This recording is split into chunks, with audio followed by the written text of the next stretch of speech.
Hello, hello. Look at this. We got the bright people in the right squares. It's the Hollywood squares with Derik, Melinda in the center square. Well, not really. He's in the lower left-hand corner square. Circle takes the square. Circle that was a great show. That was not a great show. You didn't like Hollywood squares? It was so bad. I will tell you though. Did you see the one with Gilbert Gottfried? Because he died recently, and they showed him. Look it up. They asked him the question because it was for the win, and they guessed. And remember, all you had to do was agree or disagree. They got it wrong like 15 times in a row. They just kept, and it was getting to the point. And these are the stupidest questions. Like, I agree, wrong, and that's it. That's all they kept doing. Anyhow, look it up. It's actually really entertaining because people are stupid. Check it out. Anyhow, hello everyone. Welcome to another For Peter, where we have 4 guests. I wanted to get everyone. I want to do with you, Derik. Like, you have your after show thing with Zoom, and you have like 25 people on. We just do that. We'll just have everybody on. Just everyone I can find. Every guest who's ever showed up. Linda, Vanessa, Derik, Nona, Anto. Yeah, you need good moderation in that instance because it can get kind of crazy and hectic. But I think I do think that like sort of a host and 3 guests is probably kind of a sweet spot. Yeah. Well, this is nice because we have, once again, who do we have today? Anto, we can't get enough of you now. He's like, hey, he wants to stay up late in the UK, and he wants to talk about Pathfinder because he's playing 5e and he wants to get more of his Pathfinder fix. It's true. It's very true. And he has strong opinions on adventures, I hear. Apparently so. Yeah, no, I do. You have very strong opinions. And I'm like, who else has really strong opinions on things? Could his name be Derik? Yeah, I guess I probably have pretty strong opinions on adventures. That's true. Oh boy. Like, half of your streams are you like railing on adventures and just Yes, there's a philosophy about about adventure design that we can talk about, but I do think we actually had something interesting, and again I don't want to skip anything else and go straight into the adventure talk, but I think there is an important thing to note about the title says what makes a good or bad adventure for D&D or Pathfinder, and I think there's a distinction to be made between adventure design and like adventure the product, the booklet, like the physical or digital object, like as both like is this a cool adventure in space, or is this versus like how useful is this as a product at my table behind my screen? Yeah. And I think those are 2 kind of separate conversations. We can have both those conversations. We'll have this is a topic we could probably split into 10 subtopics. Because concept versus execution are both part of adventure design, but they are definitely different parts. But we need time. We need time for people to wander in. Look, Cheese of Ages has a new color on his what is it? D20? On his D20 because he's 1 month. He's 1 month or 2 months now. So if you 2 want to join and be as cool as Cheese of Ages, hit that little join button. And don't forget, you can ask us questions. Super chats are answered right away by Derik. Derik just interrupts. He says, hold everything. We need to answer this super chat. What is your favorite color? Now, Steven, are you guaranteeing they're going to be as cool as Cheese of Ages if they sign up for it? Because that's a pretty big ask. That is. Everyone's going to be as cool as Cheese of Ages. No one as cool as Cheese of Ages, but they'll be pretty cool. Cheese of Ages, who has not been able to be with us for a while because he has work. Just like Derik. Derik had work. Like me. Yeah, it's been a busy couple of it's definitely been a busy couple of weeks. I got back from Origins at beginning of June, and it's just been kind of grind. So hopefully it's going to be a smooth sailing here. I got a couple of weeks, then I'm going to hit up Vegas again, and it'll be nice. Oh, what are you doing in Vegas? Just every 6 months I have a friend who's really degenerate, and so he ends up getting like free comp rooms at like the Bellagio or the Caesar's Palace or Aria, and when he gets a free room he gives me a call and he says, hey, buy tickets, come out, free room. And I say, oh my god, I had a friend like that too. Well, I love Vegas. I haven't been there in a long time. I love Vegas too. We just bought tickets for the new Cirque du Soleil show. Which one's that? Mad Apple. I've never heard of that. And we're gonna go see America's Got Talent get filmed live. That'll be cool. And we got a couple steakhouses reserved as well. Oh my god! So yeah, I've been to. That's how we do it, Steven. I know. Well, I saw Love. I saw I saw Raw. Yeah, those are also. I've seen every Cirque show, so I'm really excited to see. I've seen. Actually, I was okay. I think Love was my favorite. Interesting. You really like the Beatles then? No, I liked it was very close and round. Okay. You sit in the round, and remember they have like things that interact with the audience. It's really cool. I like that. Yeah, it's a good show. I'm just not sorry, Anto. I'm not the biggest Beatles fan. I don't know if that's neither am I. It's fine. Okay, great. I didn't care about the music. It just was a good experience. It's like when you start seeing all the Cirque du Soleil shows, you start to compare them all. Derik, are you just assuming that anyone from the UK is a Beatles fan? Yes.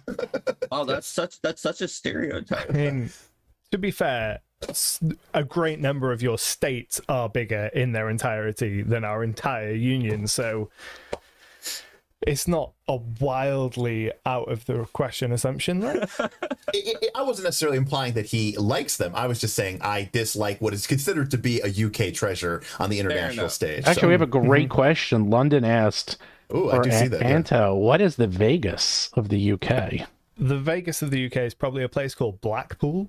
Oh, I know Blackpool. It's only a few hours away from where I live, and I've never been, and all I know about it is that it's full of light, because when I was a kid, anytime you'd leave lights on in the house, my dad would wander around and be like, it's like Blackpool in here.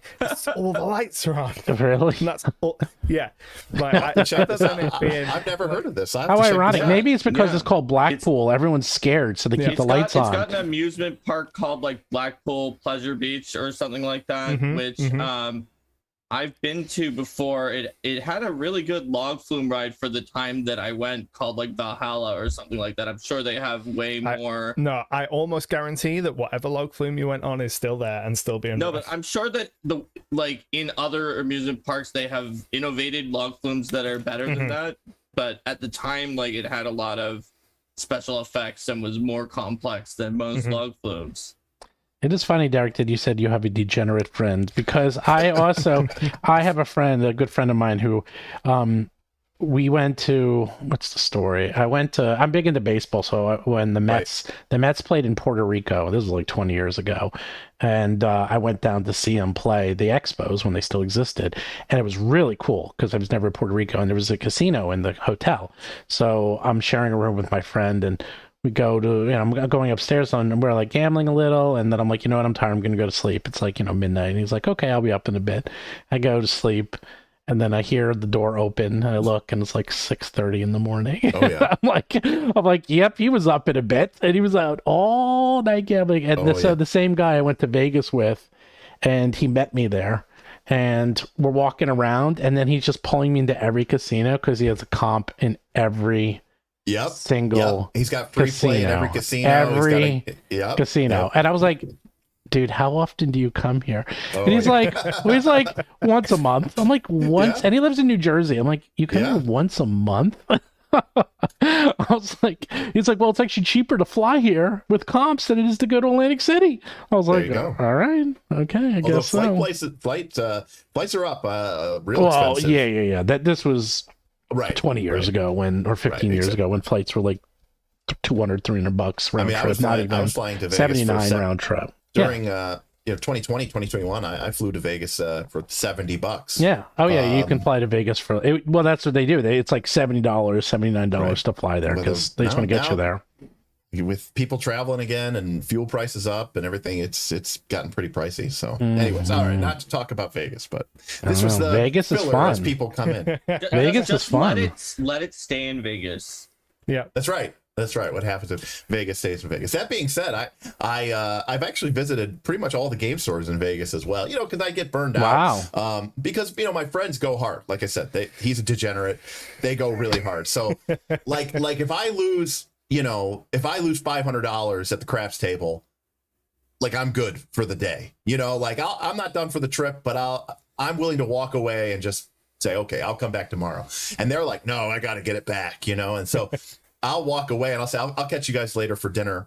And I'm not like a big, fancy shopper, watch, fashion, jewelry type person. So over many years at Vegas, I've pretty much taken Ubers to pretty much every game store in Vegas as well. So I usually just go and hang out and shop with the shopkeeps and have a good time of it. You know, they got a couple GW stores there. It's nice. You're one of those people. It's like you go somewhere really fun, exciting. You'll go like, I don't know, to like Paris or London. You'll be like, oh, let's go see the sights. You're like, yeah, where's the nearest game store, please? Oh, absolutely. Okay, so you back in the day, I used to travel. I went to Europe a bunch of stuff. Anytime I visited a country or a city, I would try to find like a Friday night Magic or like a store with like a Magic tournament, and I would try to enter and play in a Magic tournament in their thing. So I have all these like German cards from like I played in Austria. I played in a Friday night Magic there, and I won a box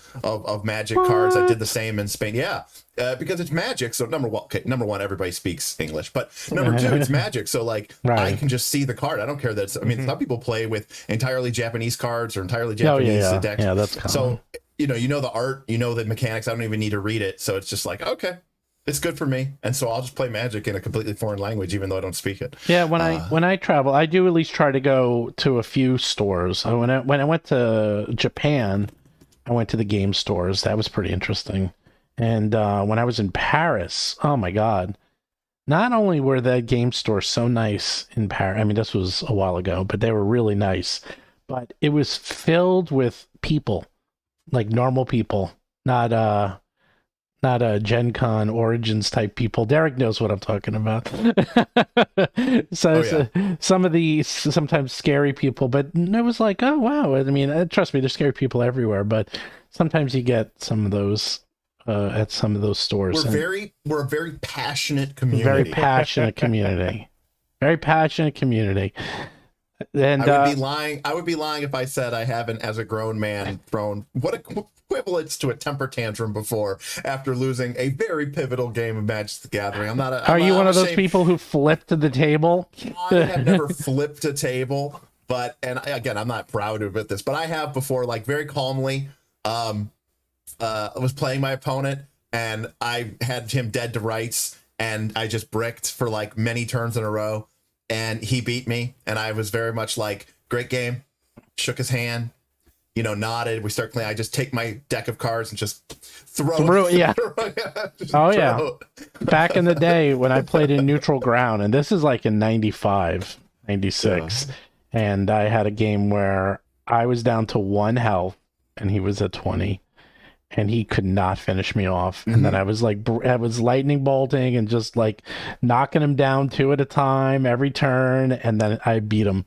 And then people around me were watching, like, yeah. And I was totally wide open too. And he's just like, he could not get that last point of damage. And same thing, he just lost it. It's like in a TTRPG, that painful moment when like there's that one monster left and the GM's like, I probably should have just said, he's dead, but you're like, he's on the battlefield, he's at like 30 hit points, and somehow he's just not going down, and like you're like, oh, the fighter will finish him off, double nat ones on the double slice, and you're like, oh god, okay, what are we doing here? And the fighter goes, I guess I'll aid this person, and then they go nat 1. You're like, what is going on right now? Just how are we still in this fight? That's the problem with Magic, is like, if you don't get the mana, I mean, no other games do that anymore, because it's like, that's the problem with Magic is the mana. Yes. And the mana. It is. I've actually gone on a lengthy rant about this, about modern game design. Does modern game design try to trim the tail ends of an experience spectrum? So, like, are you willing to give up on 8s, 9s, and 10s to eliminate 1s, 2s, and 3s? And I think that modern game design does. So, yeah.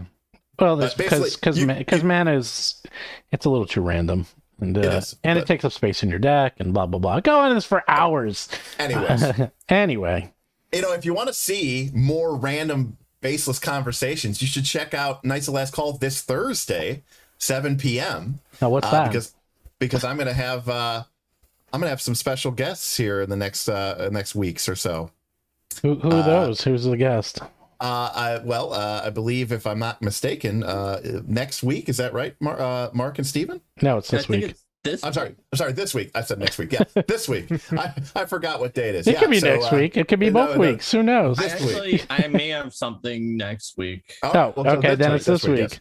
Yes, I've been telling everybody this week. Sorry, I got confused. But yes, Mark and Steven are going to join me on my stream, and we are going to do a nice last call. We're going to flip the tables a little bit. I get to be the host, and I'm going to let them rap about things. I'm going to let my audience ask them the hard-hitting questions they want to know about, what they're doing in the Pathfinder 2 space or gaming in general. But and you said your audience is going to grill Mark like a fish. There may be questions for Mark. You're going to flip the table, so you finally are going to get your table flip in. Oh, that's right. Very good. Steven, they're going to grill me like a fish. And I don't know. While we were taping this, Rise of the Rule Lords just said a thing that said that they're out for blood against me in the interview that they're doing tomorrow. Oh, boy. I mean, is it easier to grill a fish when you've already blooded out? Because I'll be bled out tomorrow. Do fish have blood? And then you can grill me. Blood. I don't know. You can grill me on Thursday, and then I don't know what's going to happen on Friday. I'll saute you on Friday, then. Yeah, that's right. Oh no. Mark is going to be drained of all life. Yeah, but no, we're really excited about it. It'll be a lot of fun, and because as much as I like playing role-playing games, I also like talking about them. And, yes. The man with the 4-hour streams. I'm like, let me see what Derik's been up to. Oh, a live stream 4 hours and 34 minutes long. That's about right. Yeah, that actually checks out. Actually, this week I did a live stream yesterday. We have our Patreon exclusive of Q&As that we do the first of Mondays. And then today I'm doing this stream, and then I have my live stream at 7 p.m. where we're going to be talking about Powered by the Apocalypse. Right. And then Thursday we're going to have you guys on, and we're going to be talking about Pathfinder 2. So by the end of this week, I will have live streamed for probably around 12 to 16 hours. So. Wow. Well, we also have another interview on Thursday. We don't have a time yet, but we're going to be talking to Foundry. Believe it or not. Oh, nice. Yeah. Ooh. Foundry. They have their own stream. I forgot what it's called. They're so good. I had 2 interviews yesterday. I have this stream today. I have another one at 10 p.m. Eastern, 7 p.m. Pacific. Then tomorrow I have one that is out for blood. Then 2 on Thursday. Well, make sure you tell your boss that you're doing a lot of hammering media it marketing. Out. That's what it's called. Media marketing for your new Kickstarter. But we're the ones who do it. I'm the one we coordinate it. Last week I was like, I need to get done with this writing because I'm going to be like on streams like absolutely most of this week. Yeah. Well, hopefully this thing will go well. I'm a little nervous, but but they say that it's like everyone's like, if you've done 1 or you've done 500, it doesn't matter. You still get nervous. I mean, I hope they'll do well. I mean, they also say that the way to launch a successful Kickstarter is to have launched a successful Kickstarter already. And that's true. You managed to do it without having done one before. I know, so and it was one of the most successful one ever for a first. So I think that means that a second one might do better, right? Yep. So I think we have 41 people, and let's talk about adventures. Well, first we're going to tell people to because last week we had Nonad and Anto do that's a chaos. That was chaos. That was I missed it. What'd you have them do?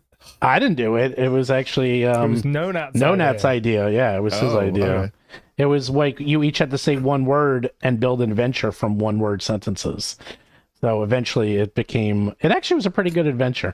So while people are liking, Cheese of Ages has a slightly off-topic question. Super chat. Are those leather notebooks in the Kickstarter, the Eldadexes, going to be something that you can get later too, or order as an extra add-on? Because Cheese of Ages might want to supply if they use them up.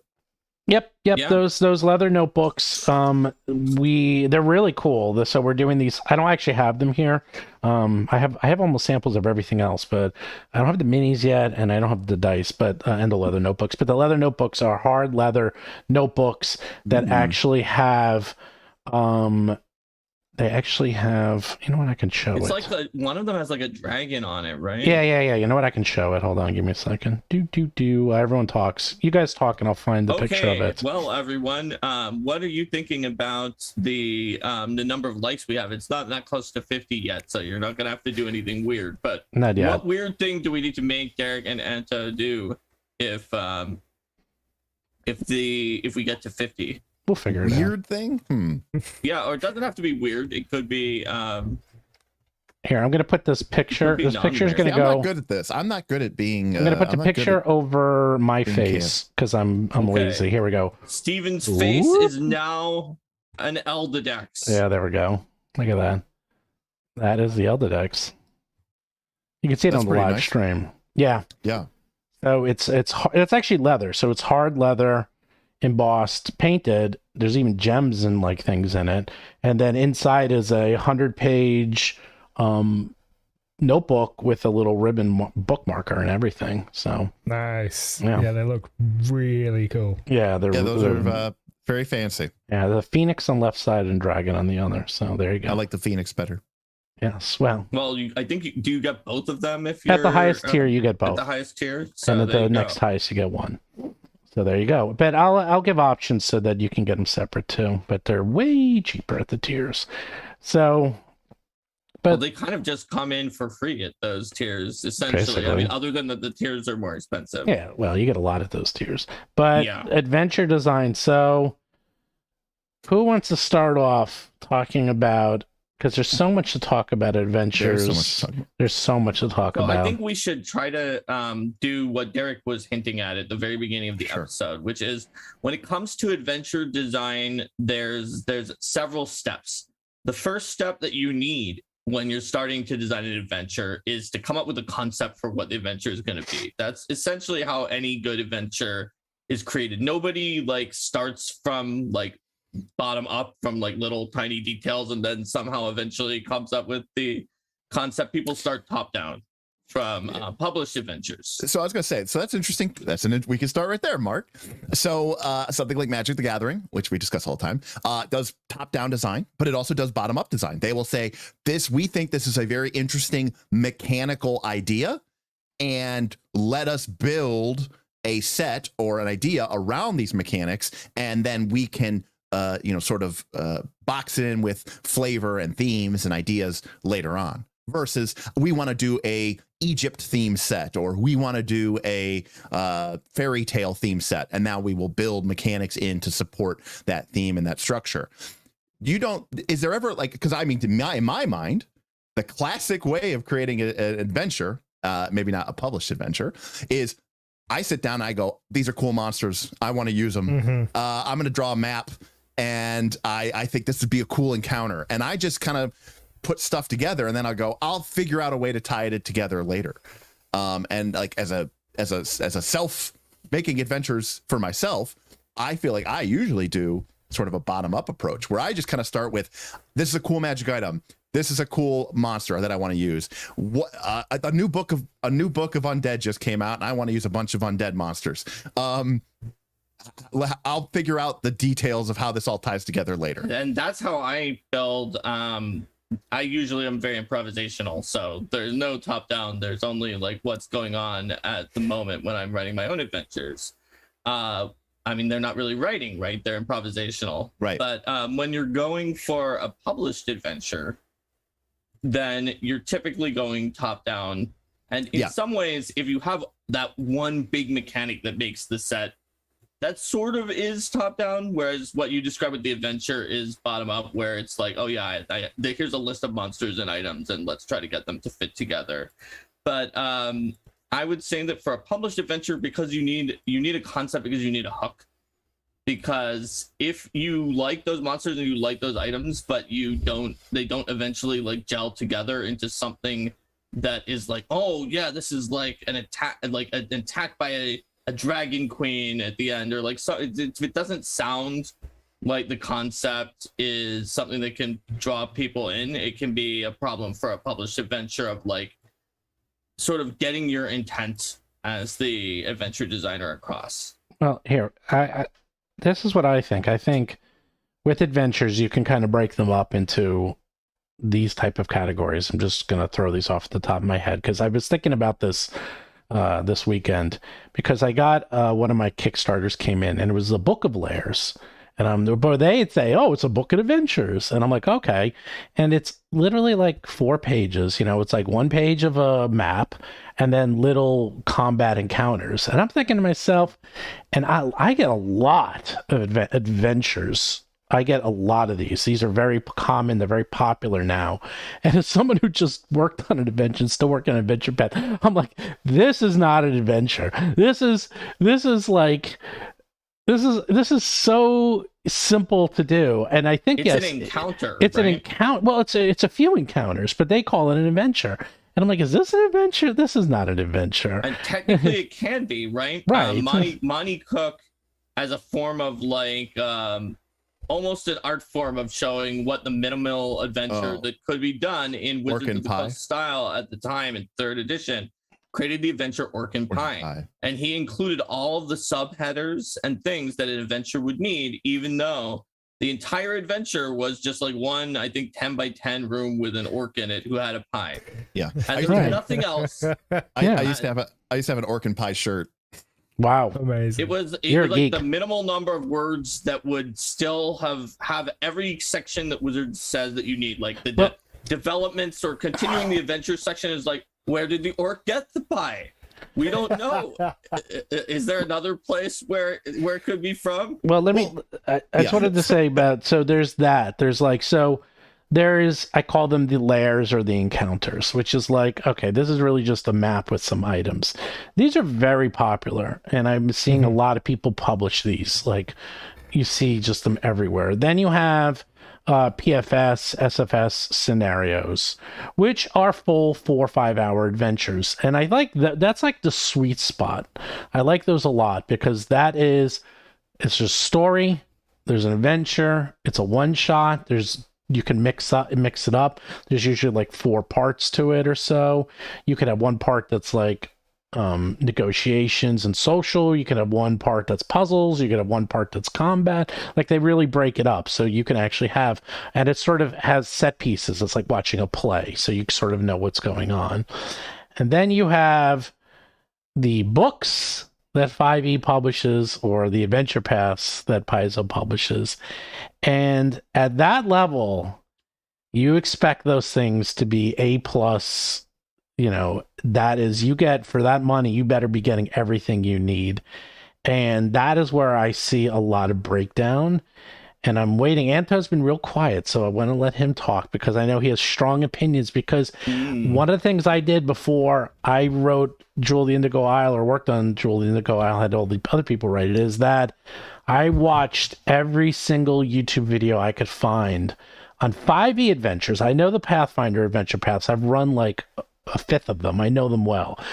But I wanted to see what people thought of the 5e adventures, and every single one was like, they ranked them, and like the order wasn't necessarily how good they were, but of how much work you had to do to fix the adventure. Right. And I was stunned. Like, that's considered common. Before we go to Anto, just to put in later, which is, I think you're right about maybe where people's standards should be, but for some very interesting reasons, people actually hold the Pathfinder Society scenarios to a higher standard than the adventure path volumes. You're completely right. And that's something we can talk about later, because it's actually part of this topic, but it's a later thing. I'm not talking about the adventure. I'm not talking about Pathfinder Society, Starfinder Society. I'm talking about the types of adventures that they come out with, which are these very well made one shot, and no one, like, you don't see people do that for. I think they're hard to do, and I think people don't see. That people don't publish those. So people either publish these really, really small, and people being the ones that you see on like DM's Guild and stuff.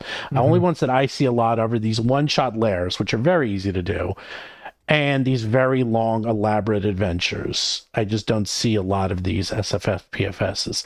But Anto, let's hear. Come on, get it off your chest, buddy. I know you got it. I can feel it. I can feel it through the internets, the tubes. It's hard to not be hyperbolic when I say that I absolutely detest the way that 5th edition adventures are put together as a whole package, as the entire range. Wow. Primarily because they are so inconsistent. And you can pick up 2 5th edition adventures and have such a massive logistical difference in running them, in terms of, here's how the information is presented in one adventure versus another. Even if it's broadly the same beats, you know, you learn about the adventure, you start off, you hit beat 1, 2, 3. They present the information so differently that one of them you can pick up and go, right, I have an immediate idea as to what I'm getting myself into here, what this adventure is. Another one you pick up and you'll be like, I actually have no idea what the core of this is supposed to be and what it is that I'm signing up for and what it is I'm supposed to be pitching to my players. And it drives me mad. So is that because of editing?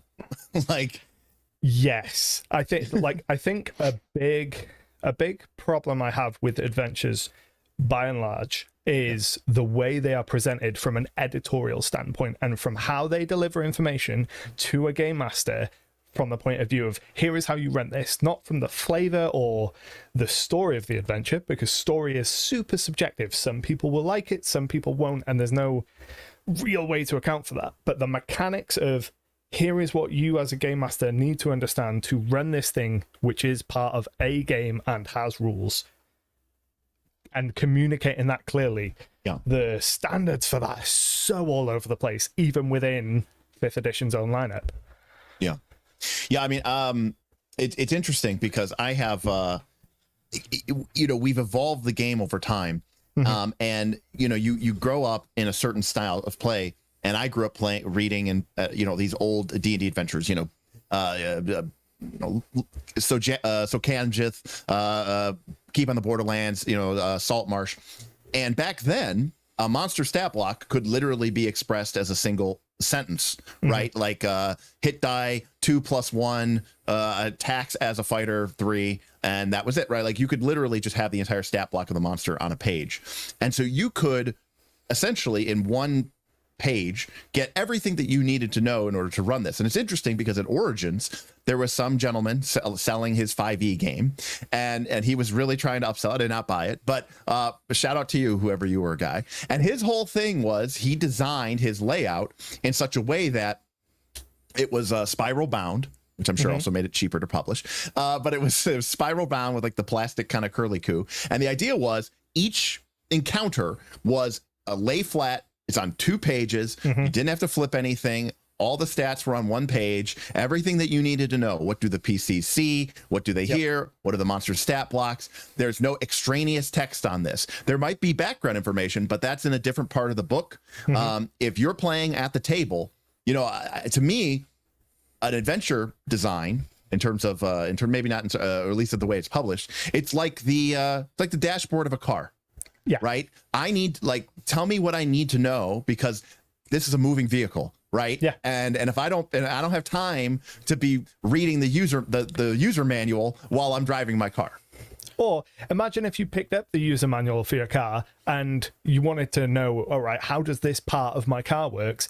And instead you got a story about the background of the piece and where they sourced all that. I don't care about that in the moment. I just want to know, how does this work? Yeah. And that's how I feel a lot of the time when it comes to running an adventure, is I, as the GM, just want exactly what I need then and there, which is oftentimes different than what the players want. The players want the fluff text. The players want the theater of it. I just want to know exactly what is in front of me and what's coming up. Well, as an active 5e player, why do you think that is? Why do you think they? And I've read a lot of the 5e adventures, and I agree they're all over the place. You know, the only thing that's consistent is they're inconsistent. Yeah, I have no behind the scenes knowledge, but from where I look at it as a consumer, I lay it mostly at the feet of kind of the editorial department, because it seems to me that they don't have a current 5th edition house style for how to present information. You know, some books have a list of the NPCs at the start, and they'll say, here are the names of the NPCs, here's a brief description of who they are and where they can be found. Super useful as a DM. I open that up and go, okay, here's some of the important people that I'm going to want to start learning about. But it's not in every book. Even when you read it and you go, oh, this adventure has got some really important NPCs. Why do I not know about them until 50 pages in? Yeah, consistency. And I mean, again, I'm not a 5e guru, so don't feel free to tell me I'm wrong, chat or internet. But like, it also seems to me that like 5e adventures tend to have a lot more authors than other game publishers, particularly Paizo. Paizo adventure writers tend, I feel like, to be seasoned veterans who have published a lot and written a lot of adventures and who work very closely. There does seem to be a trend in 5th edition to sort of find new authors. And I know that some of these books have like 5, 6, 7, 8 different adventure writers for just one book. A great example is the Candlekeep Mysteries book. That's got a dozen or so writers. Right. And even it again comes back to that kind of editorial style. It's a number of different writers, several of which, as far as I am aware, this is their first time writing in an official capacity for Wizards of the Coast. But they don't seem to have a unifying editorial style that says, okay, here's the order in which you might want to present information. Here is the sort of things that you want to draw attention to that a game master is going to know. And I lay that at kind of the editorial level because they're not being given the tools. They might have incredible story ideas and might be incredible writers, but not have that technical system writing element down, which can be overcome with editorial and kind of advice from higher up the chain. Yeah, I'm not sure. I mean, the only process I know was the one I did, and I actually should have had Vanessa on because Vanessa's written 2 adventure baths, and there are 2 books, and she knows the process. But traditionally, the way it works for Paizo is that there's an overall adventure story that's created by the lead, and it has the beginning, middle, and end. It has the whole adventure laid out, and some are bigger and some are bigger than others, depends who's the lead, and some of them are very strict, saying this is exactly how it should lay out. And I've heard complaints even sometimes that they're too strict and they feel like writers are literally just rewriting what the lead put out and they're just putting into a book. And I've also seen it where it's like, get from here to here and figure it out, so it can be all over the place. But there is one overall scope that explains it. Each adventure is then assigned to an adventure writer. They write it. They'll also do the back matter monsters. In the old days, they didn't, but now they do because they were being inconsistent from what I know. Because I used to do the back matter monsters and then they'd fit them into the adventure. And now I don't even think they do that. I think they have the actual writers do the back matter monsters. The back matter monsters, items, and other things like that needed to be in the adventure. So if they were to move back to having it be separate people, the author would need to outline what they need, because otherwise it doesn't fit in. Yeah, and I worked both times with that, and then it's turned in, and at least for me, the way I did it, and Mark knows because he edited them with me, is I read the entire thing from beginning to end a few times. I give extensive notes. I mean, I gave like 25 pages of notes explaining each adventure exactly how it should be adjusted or changed, and keep the whole thing in my head, so how like pieces should connect. They go back, they rewrite it, it goes through like another pass or 2, and then that's it, and then it's usually done. Now obviously Pathfinder and Paizo, they have deadlines that don't move, so they have to go very fast, so that's something else. The other thing that I think is the big contributing factor is the deadlines, because oftentimes I'll look at published adventures, and from a story level I can see things where you have the chance to set up things that are going to get paid off later on. My favorite example of this is the Descent into Avernus story, the adventure book.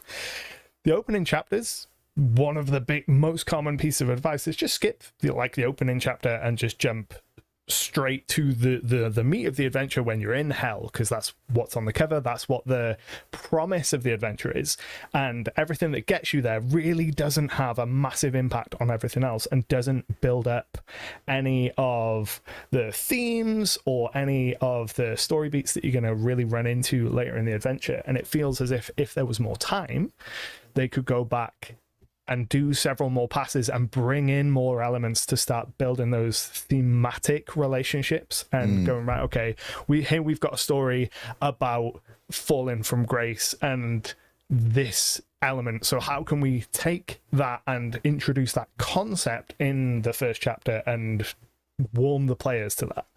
Well, I mean, I do know some of these answers because I know a little bit of how WotC works. I don't want to get in trouble, but they are written by a lot of people, and I know it goes through editorial. I don't think they send it back to them to have them rewrite it. I don't think anybody does. Yeah. Like Paizo, the developer, the equivalent of what Steven did, where he sent 25 pages of notes, the Paizo developer would have just done it, made the changes in development, and then sent that to an editor, because the developer is the one who is sort of like the producer of it, if you think of it for a film. So they outlined it at the beginning and they take it in, they're going to make like the big developmental changes, then the editor is going to make some wording changes or other a variety of other lower level changes, and then you're going to be done, and it's not going to go and then you'll give feedback to the freelancer. But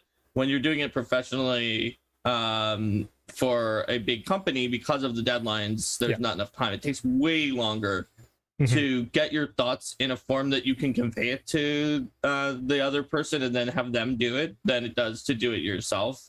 Plus, then when they do it, they might not do the thing that you wanted. You might have to do it again. So true. That's sort of how it works. Like Linda, actually, Steven, would, even more so than Vanessa, would have been a good guess if you wanted. Right. But other than that, you always do this in the middle of her other meetings. So she should move her meetings. But she's only done like 500 adventures, so maybe. Yeah, she's done hundreds of them as the development manager for all of digital adventures.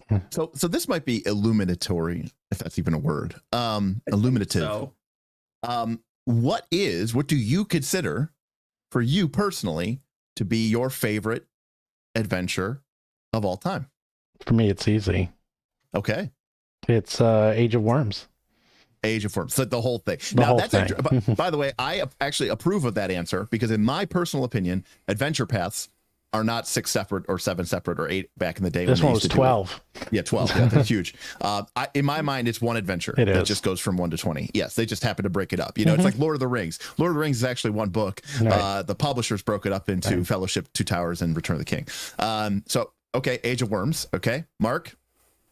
These are published adventures? Sure, yeah.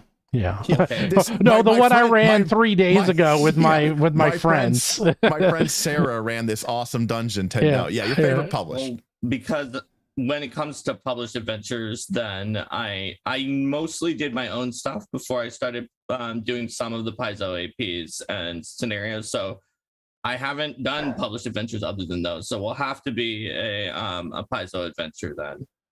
All right. Let's see. I don't know. Maybe War for the Crown is the one I ran when I was converting it to Pathfinder. You talk about that one edition. a lot.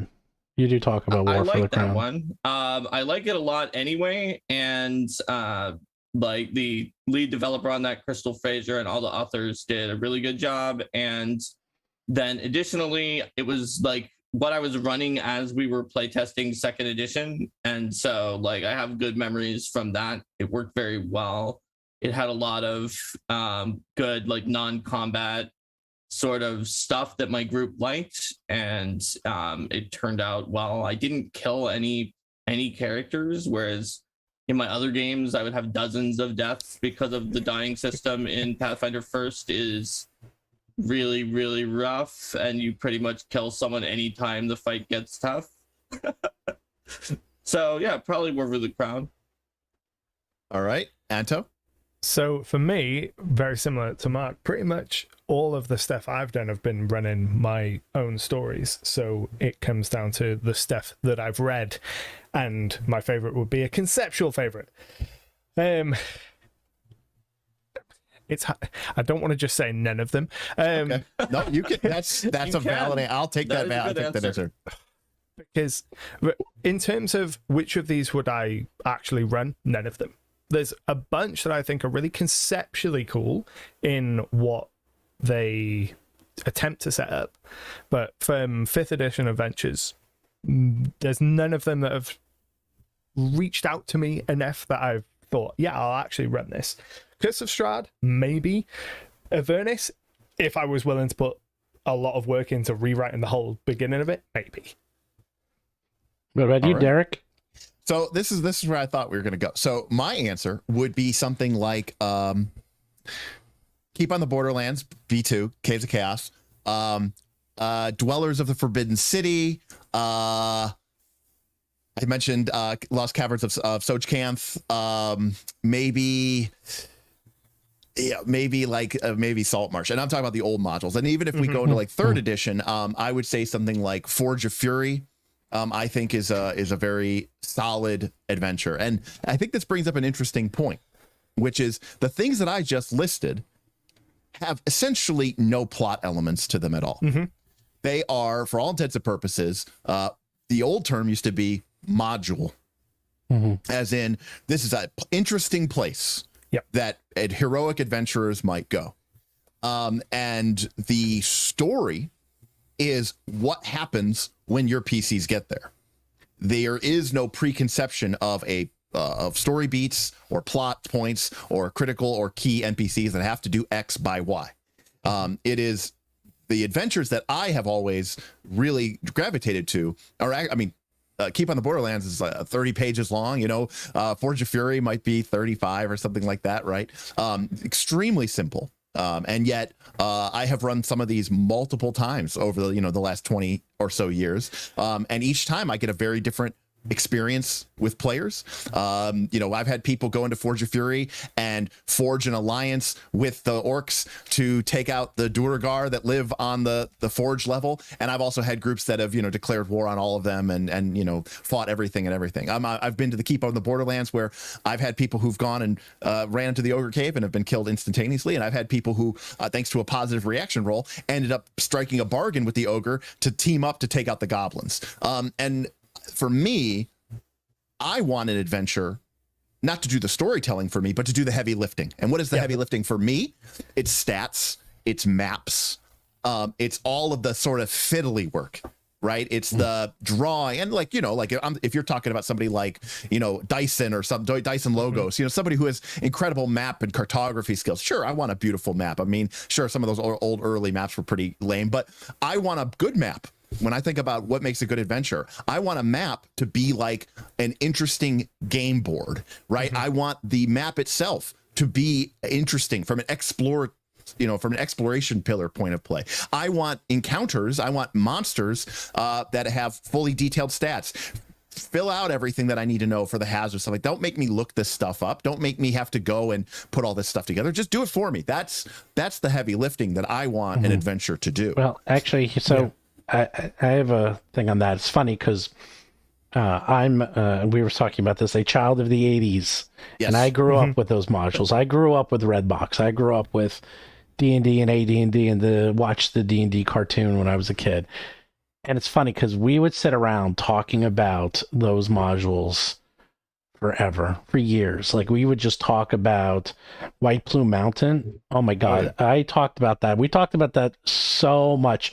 Or Barrier Keep, like that one, and figuring out the flow chart at the back. And like we would talk about that forever. Or the Loth Adventure. Queen of Spiders. Those are so good. Then the funny thing is, I found them and I looked at them again recently, and I'm like, there's nothing here. There's nothing. There's nothing. Nothing. These adventures are they're like 12 pages. I'm like, where did this come from? Like, where did all this? It's all imagination. Like, where did we build these worlds? And it's so funny. It's exactly what you're saying, Derik. It's like, now I think that's acceptable, and that's why I'm saying I think these lairs and these encounters are very popular because it is these old style adventures where they give you a setting and the crunch, and you as the DM figure out and put your own take on it. What Anto was talking about is, well, like one of them is like, okay, I'm going to go see a little play that is, or like I'm gonna go see like stand up comedy, or I'm gonna go see some improv. That's what Derek's talking about. Anto's like, I'm gonna go see Lord of the Rings. This thing better hold together. Like, I'm buying a published adventure. This is supposed to have everything in it. It's not supposed to just have a few encounters and pieces. It's supposed to be telling a full story that takes 10 levels. This thing better hold together and walk me through how to do this, because I don't want to have time fixing it. The older modules, when you think of things like Against the Cult of the Reptile God. Oh, that's a good one. They might have been significantly smaller than, modern day big hardback adventures. But in a lot of ways, you got a lot more information. In a lot of them, you could get lists of, here is the local innkeep, here's what's in his pockets. That kind of information, it's taken out that not pointless, but the mundane brain work that I need to do as a GM. If a player goes, which is very likely, goes, I'm going to try and break into this place. Yeah, especially back in the old days, like that was way more likely. So having that listed down, I don't have to think about that. I can focus on the story, and everything else is just there for me. Whereas I think with my problem with a lot of the modern 5th edition specific adventures, because that's what I currently have the most familiarity with, is that the story doesn't feel developed enough, and then the mechanical side of things also doesn't feel developed enough. And I'm looking at this 200-page book and I'm going, what is actually in here? What am I getting from this, and how can I actually use it? No, I think that is a very and I haven't read as much. I've read the dragon print, or the Tiamat, Rise of Tiamat. I've read those ones. Those were pretty fun. Those are not good. I've read Tales of the Yawning Portal, which I liked because it was basically a reprint book of old of old 3rd and 2nd and 1st edition modules. So I haven't read as much, but I do think it's like, either give me a module where it is literally just maps, and kind of almost what Stephen was talking about at the beginning of the thing. It's maps, it's stats, it's traps, it's hazards, just sort of the mechanical nuts and bolts. Or give me something, and in my mind, okay, that's one style of play, right? That is a style of play, because our expectations have changed. In the 80s, what's the story? Oh, we're going to go into a dangerous place and fight monsters and get treasure. And that was cool enough for everybody to be like, this is the best game I've ever heard of and seen in my entire life. Well, it's 40 years later, and people's expectations and people's needs from the game have developed and changed. Maybe for the better, maybe for the worse, depending on how you want to talk to about it. But now people want their game experience to be like Lord of the Rings, or to be like something they would see on Critical Role. And then before, they would say, I don't want to put all the mechanics together. Well, now they're going to the publishers and saying, I want my players to have an epic experience, like a movie. And they're like, and I'm not a Hollywood screenwriter, so I want you to sell me that. That's what I want from you now.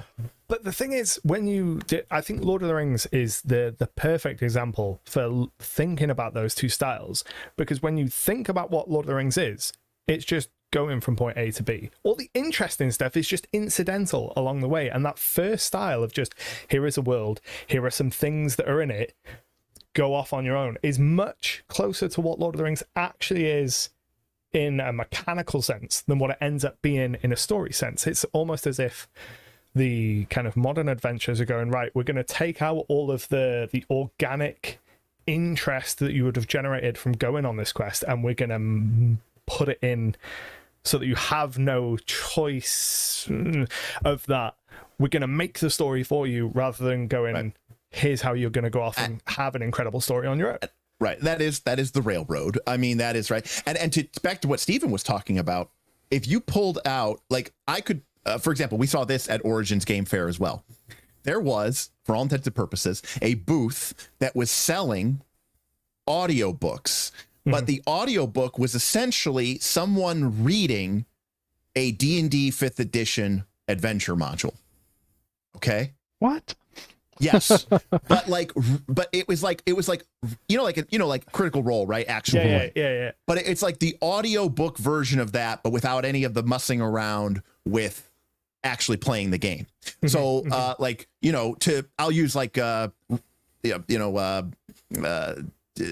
for the Frozen Flame, right, which we're playing right now. The first encounter is like against a moose, right? It would be like somebody reading it and being like, then then Kyra the cleric strode forward, her scimitar in hand, and slashed the moose several times before falling back, calling upon Saren Ray's grace to lay healing upon Limmy or whatever. It's like, wow, they're just that player cheating. They definitely took more than 3 actions. That's a stride. That's like multiple strikes. A stride, you said they strode, and they took multiple strikes. Then they strode back, and then they kept healing on Limmy. They're a monk. So, anyways, my point is, they're basically reading. They're basically taking the adventure and reading it to somebody, and people were buying it. But what Stephen was saying earlier, if you pulled up one of the games, old modules, you would look at it and you would say, I can't read this. There's nothing here for me to read. No. The story only came after you had made the journey and looked backwards and said, whoa, I guess there's a story now. There wasn't before, but we've made one. If you read an old module, it's like reading sheet music. Yes, it's horrible. Yeah, sheet music. That's a great way to describe it. It is. It's because it's just like, here's the notes, and here's my argument how would to be put it. That's what I want from an adventure. I want to read the sheet music. I want to read the owner's manual to your car. That's all the mechanical information as the GM. And I think that might be part of the problem as well, is I think that some of these adventures are being made potentially with it in mind that people are going to read them as if they are reading a story. Yes. Maybe with no intention of ever running it. They're just going to go, oh, I'm going to get this cool adventure. I'm going to read through it and see what inspires me from the story of this adventure. And then I'll take a lot of people put it in my own game. Yeah, but a lot of people do. Like, I do that. I like to read adventures just to get ideas. We have tons of people on our Patreon who are subscribers to all the Paizo APs, and they get every single one of them, knowing full well they are never going to read them all. Oh yeah. So I'm gonna go in orthogonally on this. That everyone has now expressed their opinion about whether they like it, if it just gives you a location or kind of gives you everything. I don't need the location because I'll just improvise that. Mark is the man. It's of no value to me at all. Let me tell you, Mark's those older style ones, but the big giant adventure paths, I will change it a lot from what's in there myself, but they have value because they have so much stuff. What were you going to say, Steven? Mark is the one who, when we did PaizoCon, it's like, I need time to write our adventure, Steve. I'm like, okay. And then he shows up at PaizoCon with a piece of paper with like 6 words on it. And he's like, it was like 40 words or something. Oh, 40 words. Sorry, my excuse. That was the like 3 to 4 hour adventure, was a 40 words on a piece of paper. Yeah. So Mark ain't fooling around when he says he makes it up as he goes along. I've designed an adventure as a challenge to myself on a Post-it note before. I took a Post-it note. Mark could fit like 5 adventures on that. Wow. Why so big? Yeah. Is that a 3x5 or a 4x6 Post-it note? Damn, man, that's too much. But if it doesn't have like tons of NPCs with names and political intrigue and all these plot lines, like if it's not huge, then it isn't doing me any good, because I'll just do it on the fly, possibly reactively to what the players are doing. But that doesn't mean I don't appreciate the style, because it is more like my own style. Those adventures, they just don't add value to me because of what I'm good at doing. That's the thing. Everyone will get something different from their adventures. Like, it seems that don't forget, everyone, 30 likes, we're almost there. We get 50 likes, we're gonna make Derik act like a Muppet again. That was funny. Oh no. Oh yeah. Oh yeah. Oh wait, make him do voiceovers for the Eldamon plushies. Ooh, that's a good one. We'll make him do voices. His voices are good. If people aren't watching him in Frozen Flame, He did a Kermit the Frog. oh my god, Derek's really really good voices. Actually, I've been very impressed with your voice acting, Derik. I'm Oh yes. Well, thank you. I actually, no, seriously, I was like, wow, he could bring it. And you guys we've been having fun on Quest for Frozen Flame for sure. Yeah, you guys are good with that. But we need 50 likes. We only have 31. Hurry up, get the I see 50 people on. We could easily get those 50 likes. But everyone seems to want something different. Anto wants a post-it note or a postage stamp. Mark wants nothing. Yeah. Wait, hold on. Anto didn't say he only wanted a he post-it note. he did wanted not say a that. location. No, he or wants to look at. something that I was okay. He can make the adventure. Right. He wants sheet I music. That's what I he want wants. either nothing or everything. And Wow. Then if I get everything, I'm going to change it a lot. That's the thing, though. I think it's everyone wants something different, and one adventure can't do everything. It can't cater to all those people, but I feel like a lot of them try, and that's where I think it falls down. Yep. Don't half-ass two things, whole-ass one thing. Exactly. And it is, but you know what? But that is the nature of number one. That's the nature of publishing, especially mass market publishing, especially if you're 5th edition, right? Because 5th edition in particular, I mean, Pathfinder does too, is to a certain extent, but I would argue Pathfinder 2 is pushing itself maybe a little bit more towards a niche, but 5th edition is trying to be all things to all people. Right, it's trying to make an adventure for the the World of Warcraft Diablo style players who just want to like go through and fight things and gain loot, but they're also trying to appeal to a Critical Role-esque, very intricate, tons of storyline and all these really interesting character motivations. They are trying to fit all of that into one book, and then maybe while they're at it, pad out the page count so you can justify sticking a $50 price sticker on it, right? Because if you're selling somebody a 30-page module, good luck. I am fully in support of Wizards of the Coast starting to bring out significantly smaller books. Well, you're in luck. Right, here is a small adventure that is no more than it needs to be and softcover. Well, Spelljammer's doing that. They're coming out with 3 hardcover 96-page books. And they're charging a fortune for them. They are charging so much money for those books. Yeah. It is outrageous. Slipcovers are expensive, the split Betty. of them is something I'm quite excited about. I'm excited to see whether they take the opportunity to go, right, okay, we don't need to fill this out to be this mammoth size thing, and whether they make all those pages count. Because if they don't make those pages count, then they've got nothing to kind of hide behind then. We've chosen to make a small thing, but have fewer pages to do it in, less grand scope to contend with, but still can't knock it out. Yeah, their idea was that each book is for different people. Like one for the GM, one's for the player. I don't know what the third one's for. Maybe it's just adventures have always been in a weird monsters and spot, stuff. right? Because only typically one person at the table is going to be buying That's it, right? the problem with adventures. Yeah. And so you're already cutting your audience, I don't know, to 20%, right? Yep. Of what your market is. And then, but then on top of that, adventures typically have a level range associated with them. Well, my campaign is level 15. This level 5 adventure has no value to me, or my party is low level and we're never going to be high level. So this high level adventure doesn't have, and even then this was a problem in 3rd edition, which makes sense. Nobody made high level adventures because realistically, most campaigns never even get them there. So why publish adventures for level ranges that most of your campaigns never get to? No, D and 5e, no one goes past 10th.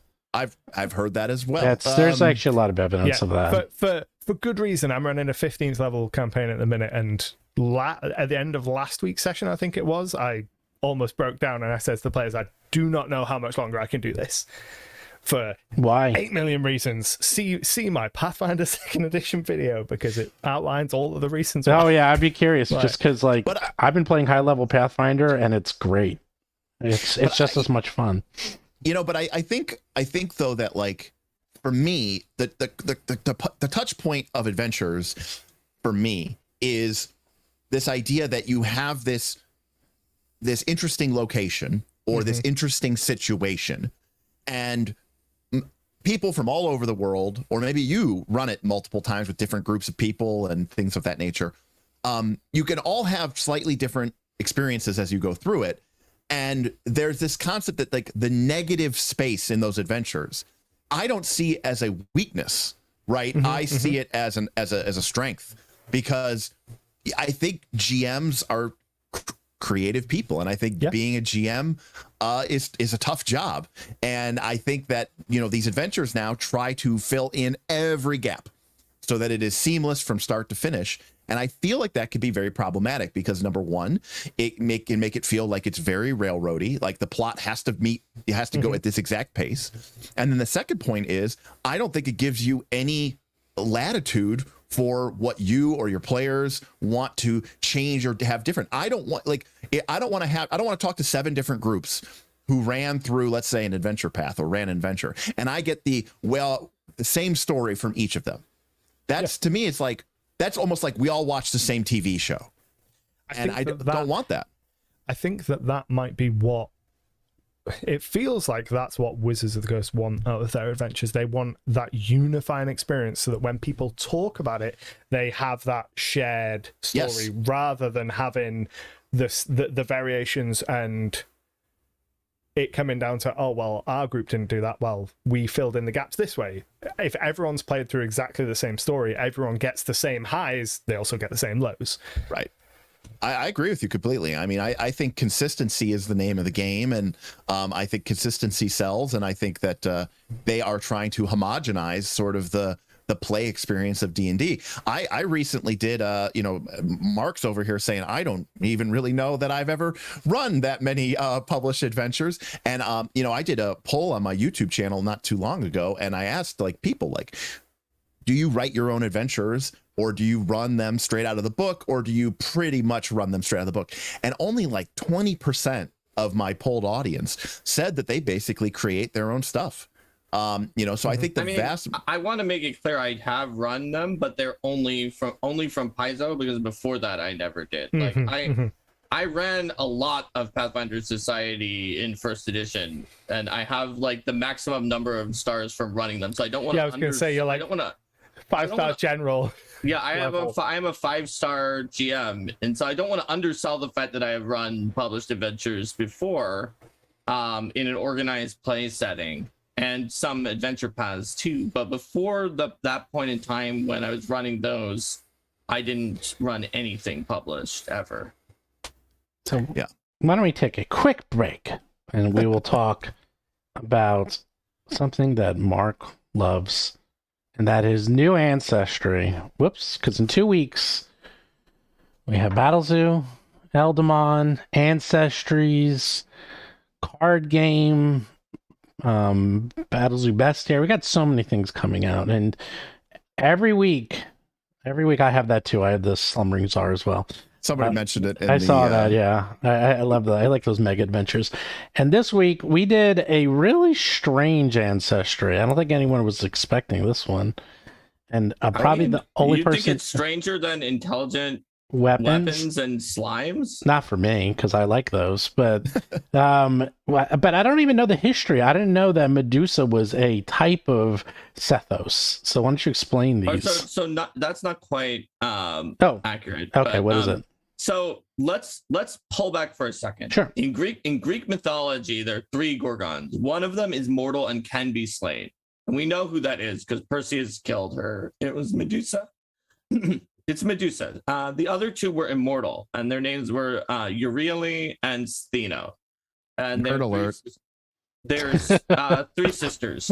In Pathfinder First Edition, and it hasn't been converted to Second Edition yet, Euryale was a very high level Medusa. I think it may have been in Bestiary 6, and it was ridiculously dangerous and poisonous.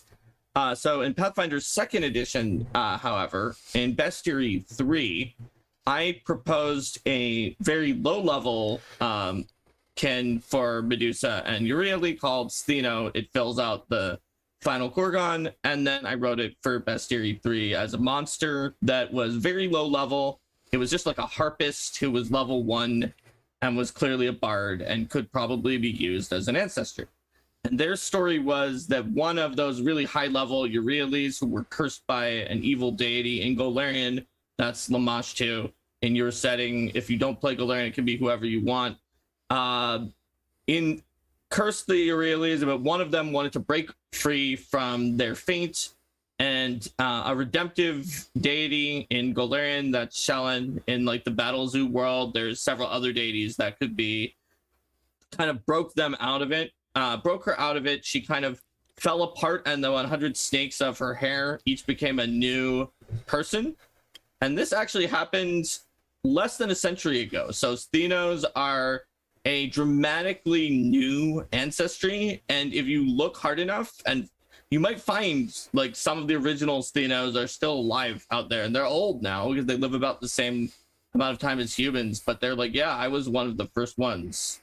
And since there are so few to start out with, they are able to like have children with humans, and so they're not like limited to those 100 people. They're spreading around. They're trying to figure out what their culture is. Like, what is it? It's only been around for less than a century. And they've got snake hair. It's not like super venomous and going to kill you. They're kind of like still they have their own little animal personalities. They tend to be influenced by the emotions of the Stheno. So if you're a Stheno and you're getting mad, your snakes might like start hissing and going around, and they'll try to help out potentially. So the Stheno Harpist in Bestiary 3 has an ability where whenever she searches an area, the snakes also search at a -5 during the same seek action. And they are snakes, and she can speak with snakes, the harpist in there. So they'll try to give information about what they've seen, but it's kind of biased towards a snake's point of view. So like they might have found a mouse that was like kind of scurrying around in the field to be very interesting to them, whereas certain things that you might find interesting didn't interest the snakes very much. So I don't know if this is something you would like, Derik. Would you be interested in having a ancestry where you have a companion, a pet companion is your hair? Because your snake head can do perception checks. Yeah, no, I think that's separate than you. Yeah, I that's cool. I'll buy that. It's very Zaphod Bettelbrox of you. That's a good one. Well, what about, how does flanking work? Can they be flanked? Can I flank with myself? That's Can they aid the actual body? So I mean, they're going to be feats and other options to use your snakes in a variety of different ways. I wouldn't be surprised to see something in there where you like spend an action to like get into a stance where your snakes are looking out in different directions to prevent yourself from being flanked or something like that. Wow, this one is quickly getting up to the top of the list of I didn't even know myself that much about it, but now it's starting to sound freaking cool. It's really interesting from a roleplay perspective as well, because Medusa, Gorgon have such a notoriety. I imagine that there's a really juicy roleplay element that you could have from having snake hair but not being a petrifying monster. You're absolutely and trying to convince people of that. So in fact, we put out a newsletter where we introduced it with an essay from an in-world person who is like an advocate of monsters, and she's always saying, why do you call people monsters? It's just to other them. And when it comes to Sthenos, you're on the nose, Anto, is that like they are actually a very like in general, they're passionate and friendly, and they want to work together with people, but they are ostracized by many communities who fear the petrifying gaze of Medusas. Whereas high-level Sthenos can take ancestry feats that will eventually give them like limited petrifying gaze, but the author of the essay is like, while very powerful Sthenos can get this, so can a wizard who just studies how to do flesh to stone. So they're not, by that point, they're not more dangerous than a human can be. So like it's all prejudice, and it definitely could be interesting in role play. But if they find a community who's willing to accept them, then they tend to establish large friend groups and have large families and just like be very sociable. But if they don't, then they can wind up being in a bad state. We got a super chat. We'll get to that in a sec. because it's more of a comment, but I did see some questions. They wanted to know if you can petrify and if they can grow a tail. Can they grow a tail? You can petrify, but it's a high level ancestry feat, and it's very limited, but they can. And what about growing a tail instead of having legs? So in general, we'll take a look into that. That it's possible that could be like a heritage that has a tail instead of legs, because that makes them look more like a Euryale. If you've seen the art of the Euryale from Pathfinder First Edition, they had the tail instead of the legs. So it could be like you're a throwback to the original Euryale who spawned the hair, spawned the Stenos, and so therefore you have a tail instead of legs, and maybe you're harder to trip, and because like that's more stable or something like that. So this is a lot of ancestries. I'm looking here. We have dungeons, slimes, nymphs, oni, intelligent weapons, minotaurs, gremlins, demons, doppelgangers, and stethos. I'm excited for the oni. Oni are nasty. Like throwing an oni at a party can be real fun. Yeah, oni are very interesting, and they have. In Pathfinder, they have their own sort of lore that's a little bit like different than things that you would have seen in like the traditional Japanese lore, in the sense that they are originally they're kami, and kami need to protect certain areas, and if they fail, even if it's completely not their fault, just like, oh, you failed, okay, your punishment is cast into an eternal void of darkness where you can see the world, but you can't interact in it. No matter how much you shout or try to do anything, nobody can hear you, and you can just watch. Yeah, and so eventually some of them are like, this is terrible, and so they like dark forces make deals where they're like, oh well, we can bring you back, and come on, join with us, you can get a form, do something in the world, don't just be stuck here. And those turn it out to be oni. Sometimes they do it entirely from force of will, and they're usually evil fiends. But if you're a PC oni, you may have rejected the deal that was made with these evil beings, where it's like, sure, yeah, I'll come back. Yeah, I'm not gonna do your evil stuff. I'm just gonna do my own thing. And Sorry, I was going to say I actually never showed the cover for this because I just got it in, so I put up the cover. They haven't seen the full color cover. Here's the full color. I only showed the black and white sketch for Oni before. They're very dark and nasty and mysterious. Which of course. Exactly what you want. Someone wanted to know if the snakes can hold objects like potions. I know where they're going with that one. Everyone's trying to... Nothing can. Nothing in Pathfinder 2nd Edition gives you a third hand. I know. Everyone's trying to get around that rule. Doesn't valet? No, it's not a third hand. It's a separate creature that is holding things. Oh, okay. And you have to like spend actions to get them to bring it to you. Gotcha. It's funny because I see all those.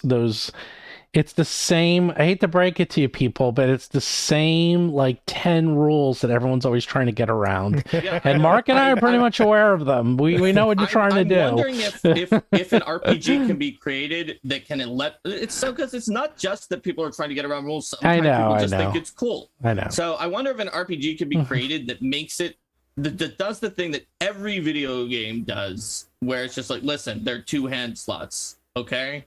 Then and you have to decide how they're spent. Well, Pathfinder 2, like most D20 games, is an unfortunate scion of bears the weight of a legacy of being from a heavily simulationist game that you know, with a community that demands intricate and functional mechanics, but yet somehow clings to a desperate past that is like, but my simulation, and demands that the game somehow also makes sense in like a real world context, and that creates, I only can imagine, incredible amount of problems in the game design space. Case in point, I liked Resonance, okay, in the beta. I liked Resonance. I liked Resonance, I thought it was fun. too. I do too, because I also like Resonance was kind of genius. It was genius, and it used charisma. It made charisma useful. It fixes the dump stat problem, and it makes it makes balancing magical items hell of a lot easier. Boy, did people hate that.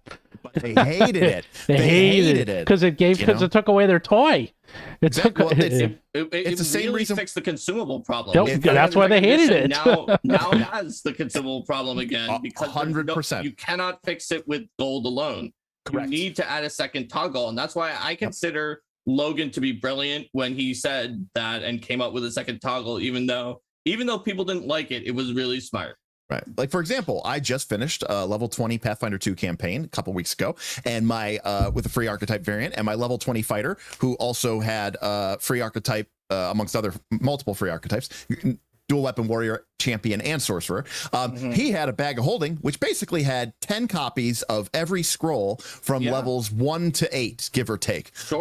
Because with the exponential treasure gain, those things are so inconsequentially cheap. I basically had 10 of every scroll. And so no matter what situation was, my fighter, you know, my guy with the plus 38 to attack could just reach into his pouch and be like, I got a scroll for that. I got a scroll for that. They're basically free at that point. But because I can use infinite scrolls per day, there is no downside to that. Like, that is an issue with it, but I would say the two big issues are people trying to get more hands when really, like, maybe the game should just have hand slots. One idea I came up with is a game that just, like, you select your stance, and your stance is, I have a two-handed weapon. When you're in this stance, you can do two-handed damage. You cannot have a shield.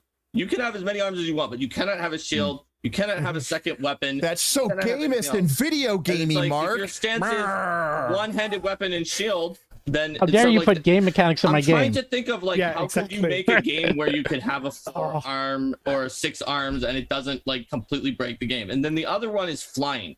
People want to be able to fly at first level, and not always because they want to kite and be cheesy. They just think it's cool.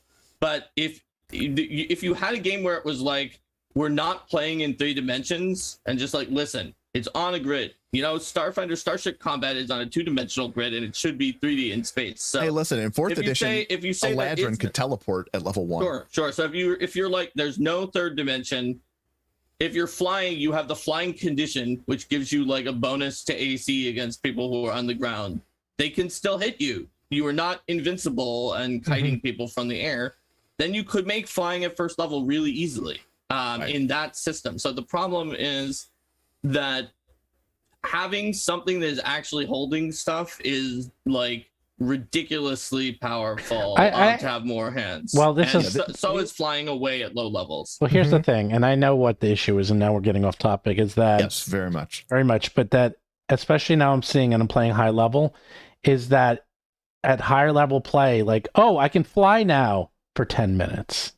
And a lot of people are like, why can't I just fly? Why can't I just fly at a normal, like anyone else? And they feel like you aren't becoming as powerful as you should be. And the problem you can fly for an hour at high levels. Well, eventually, what the point is, it starts off first you're like for a minute, then 10 minutes, then an hour. But it's like, why can't I fly all day? You know, and I'm a high level creature. I should be able to do this. I'm high level. And it feels like you're not getting powerful enough.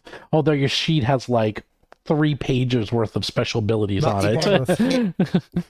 Anybody who says they want their Pathfinder 2 character to be more complicated needs to be hit over the head repeatedly, okay? Well, it's not more complicated. They want more power.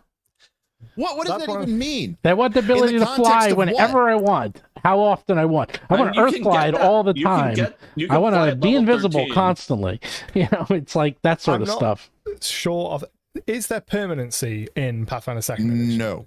No. Because that's one of the things I really liked about permanency in Pathfinder 1st and previous editions. It gives you that mechanism to say, this person's really powerful. There's no reason why they wouldn't have spent the time and gold and other resources necessary to make it so they could fly all the time, just permanently flying.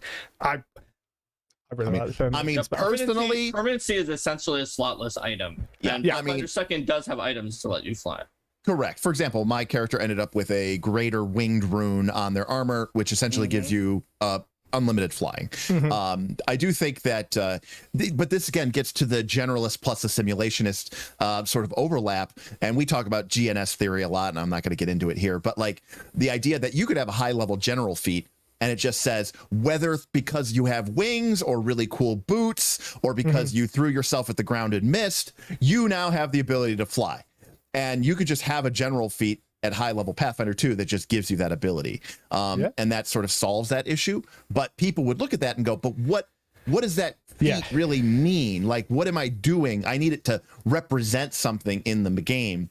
And people still have this weird clinging to, they need a direct line, not a dotted line. A lot of people need a direct line between the mechanic and the fiction. The argument of that's too video gamey, I hate that argument so much. It always gets leveled at 4th edition, and I do not think it is fair. Yes. Like, how dare our games be games?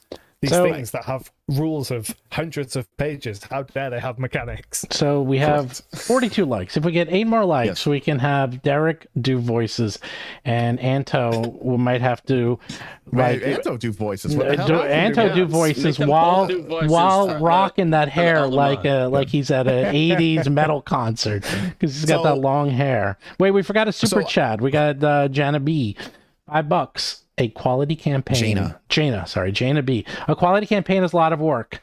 I'm happy for a fully detailed AP. I can add them, run them. So as to when I don't have time to customize them. So basically, she likes what I like, which is, you know what? This is how I started out. Is I didn't have time, and more importantly, I'm like, these people are paid professionals. They should be writing things. And this was back in the days of Dungeon. That's where I started out. And man, Dungeon had fantastic adventures. I think vastly superior to most that are released today. The Dungeon adventures were really good. And I was like, these are written by people whose job it is to write adventures. That's why I originally did Age of Worms. I did it as it came out in Dungeon Mag. Oh yeah, Dungeon. When Dungeon was canceled, I almost like cried. It was the worst thing. Oh, I was so upset. It was the worst thing they ever did ever. I loved it. Something, Derek, you had us all say, what is our favorite published adventure that we've run? What is the worst published adventure that you've run or played? I'll give mine first. Oh, wow. Okay. That's a good one. The worst published adventure that I have run or played, since, again, I only ran or played ones from Paizo for Pathfinder, is The Many Fortunes of Grandmaster Torch. Really? It was incredibly bad. Not only did it use a character who sort of had an interesting plot line in a really weird way, and possibly just shoehorned in to try to get people to look at it by putting their name in the title when they were not really that involved, but it required your characters to be ridiculously evil, or it actually made you not get all the money from the adventure, which in Pathfinder Society, the GM has to follow the rules that are in there for assigning money. So for example, there's a shopkeeper who's getting beaten down by some people who are trying to get a protection racket. If you save him, he'll give you some money. But if you don't, then also rob his rob the money that the protection racket people were going to take from his vault, then it not only doesn't give you all the money, but in case you're is that a mistake, they say such is the price of honesty. That is the adventure. Then it gives side missions. Also, by the way, this is a no evil characters campaign where you're not supposed to do that, and Pathfinders are supposed to sort of cooperate and work together. And they're not a good aligned organization, but they definitely it's not evil. So one of the missions is, this guy insulted me. I've brought you this poison that is incredibly painful. You need to make sure that he dies from this poison while experiencing an agonizing death. So you're doing a hit. That is not the most evil side mission, because another one from a country that hates the country you're going to is, we hate the country you're going to. So I want you to blow up a building, just kill as many people as you can, cause domestic terrorism. That is another side mission, and you wind up blowing up a spice factory. Not only are you so evil, but the adventure assumes that PCs are evil, such that there's a guy who has a cursed item that you need to get back from him, and if you try to talk to him, by the time you can even say anything, he's already drank a 300 gold piece magic item that is probably worth most of the money he'll ever see, in advance, before you can talk, and started running away, assuming you're going to kill him. Because what else do players do? And so it's really bad. So basically, you didn't like it not because of how it was written or anything like that, in their structure. You just didn't like the theme of the adventure. I know it had numerous bad things about it. The encounters were also really. Oh, okay. Well, you didn't say that. But all of the things I said were also pretty numerous. Also pretty bad, right? And like some of the encounters were okay. It is the only thing that I have. Wow, you're passionately against this. There's 1 star on Paizo.com. Damn. It's my only 1 or 5 star review because the way I do things is I 1 make or like 5. because I make 5 subcategories and then I average them out. And so when you do that, it's like almost impossibly to give a 1 or a 5. That should be Mark's nickname, Mr. 1 or 5. But I didn't give any other 1s or 5. I always gave 2, 3s, or 4s. So I do have an answer for you, Mark. Wow.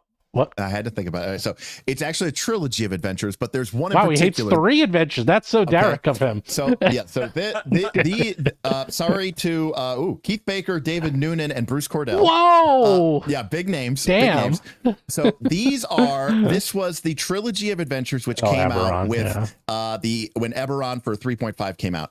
The first one here, Shadows of the Last War, is okay, but the second one, which is Whispers of the Vampire's Blade, was so bad. And I remember this was like a defining moment for me. And I was actually I was flipping through here to see if I could find it. And believe it or not, it was actually like, I like circled it in pen because of this happened. Oh my God. He's like, I hate this so much. I'm permanently marking this adventure. Right. This is like over 15 years ago. But long story short, there's an NPC villain, and Eberron was really trying to lean into like the pulp action hero fighting on top of a train, leaping from airship to airship as explosions were going off in the background. And these adventures tried so hard to make sure that you would set that up and that the PCs would do it, and you're not going to screw it up by having them make decisions or choices. And I remember that there was essentially an NPC who I think was just a human,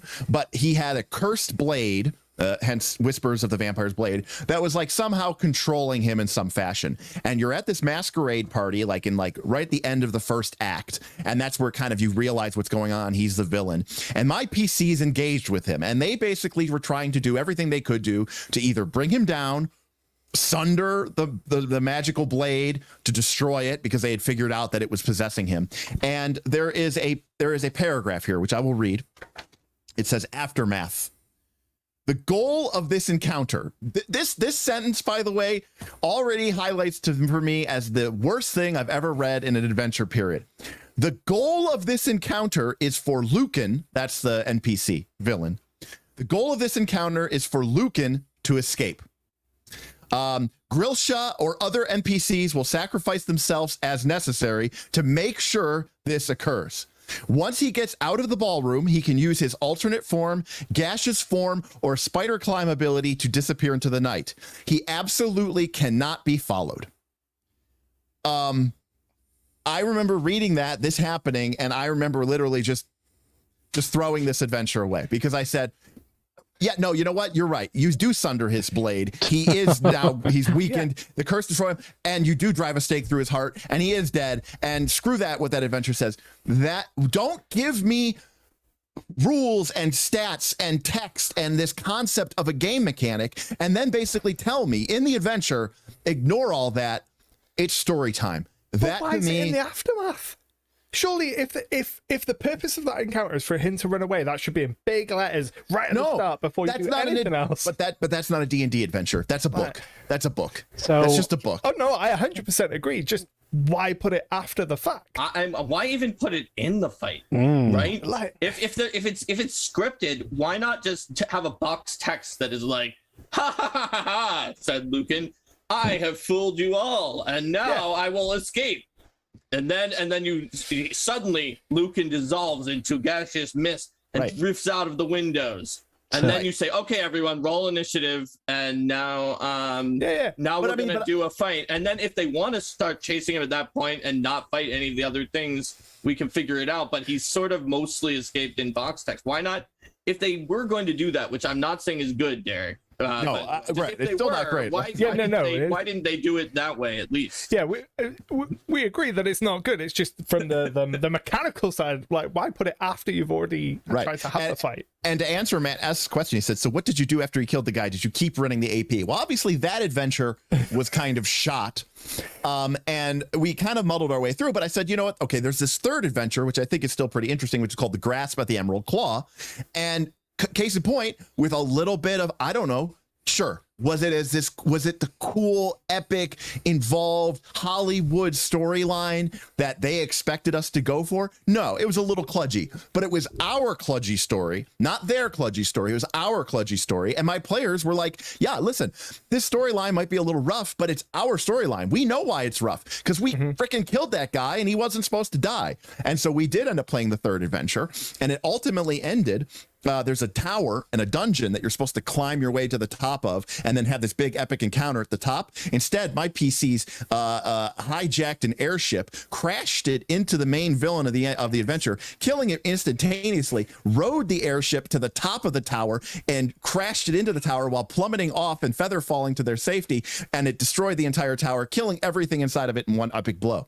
So yeah, it was awesome. Now, was that what this author intended? Sorry, Bruce Cordell. I love a lot of your other adventures. No, but it was way better than anything that he ever wrote. Even if what he wrote was awesome, it was way better because that only happened at our table. Guaranteed. It didn't happen at anybody else's table. And so when people get around to tell stories of Grasp of the Emerald Claw, not that they do because nobody played it, but if they did, and when we tell you, oh yeah, remember so-and-so's airship? Yeah, my PC stole that, loaded the Artificer, which was the kind of alchemist in magic item class from 3rd edition, loaded it full of explosives and then used his artificer abilities to basically turn it into a kind of a kamikaze torpedo. And then we piloted it into the dungeon and we blew it up. So they'll be like, wow, that's very different from what we did. And I'm like, yes, it is. All right. So quick interruptions. One, we still just need 5 more likes.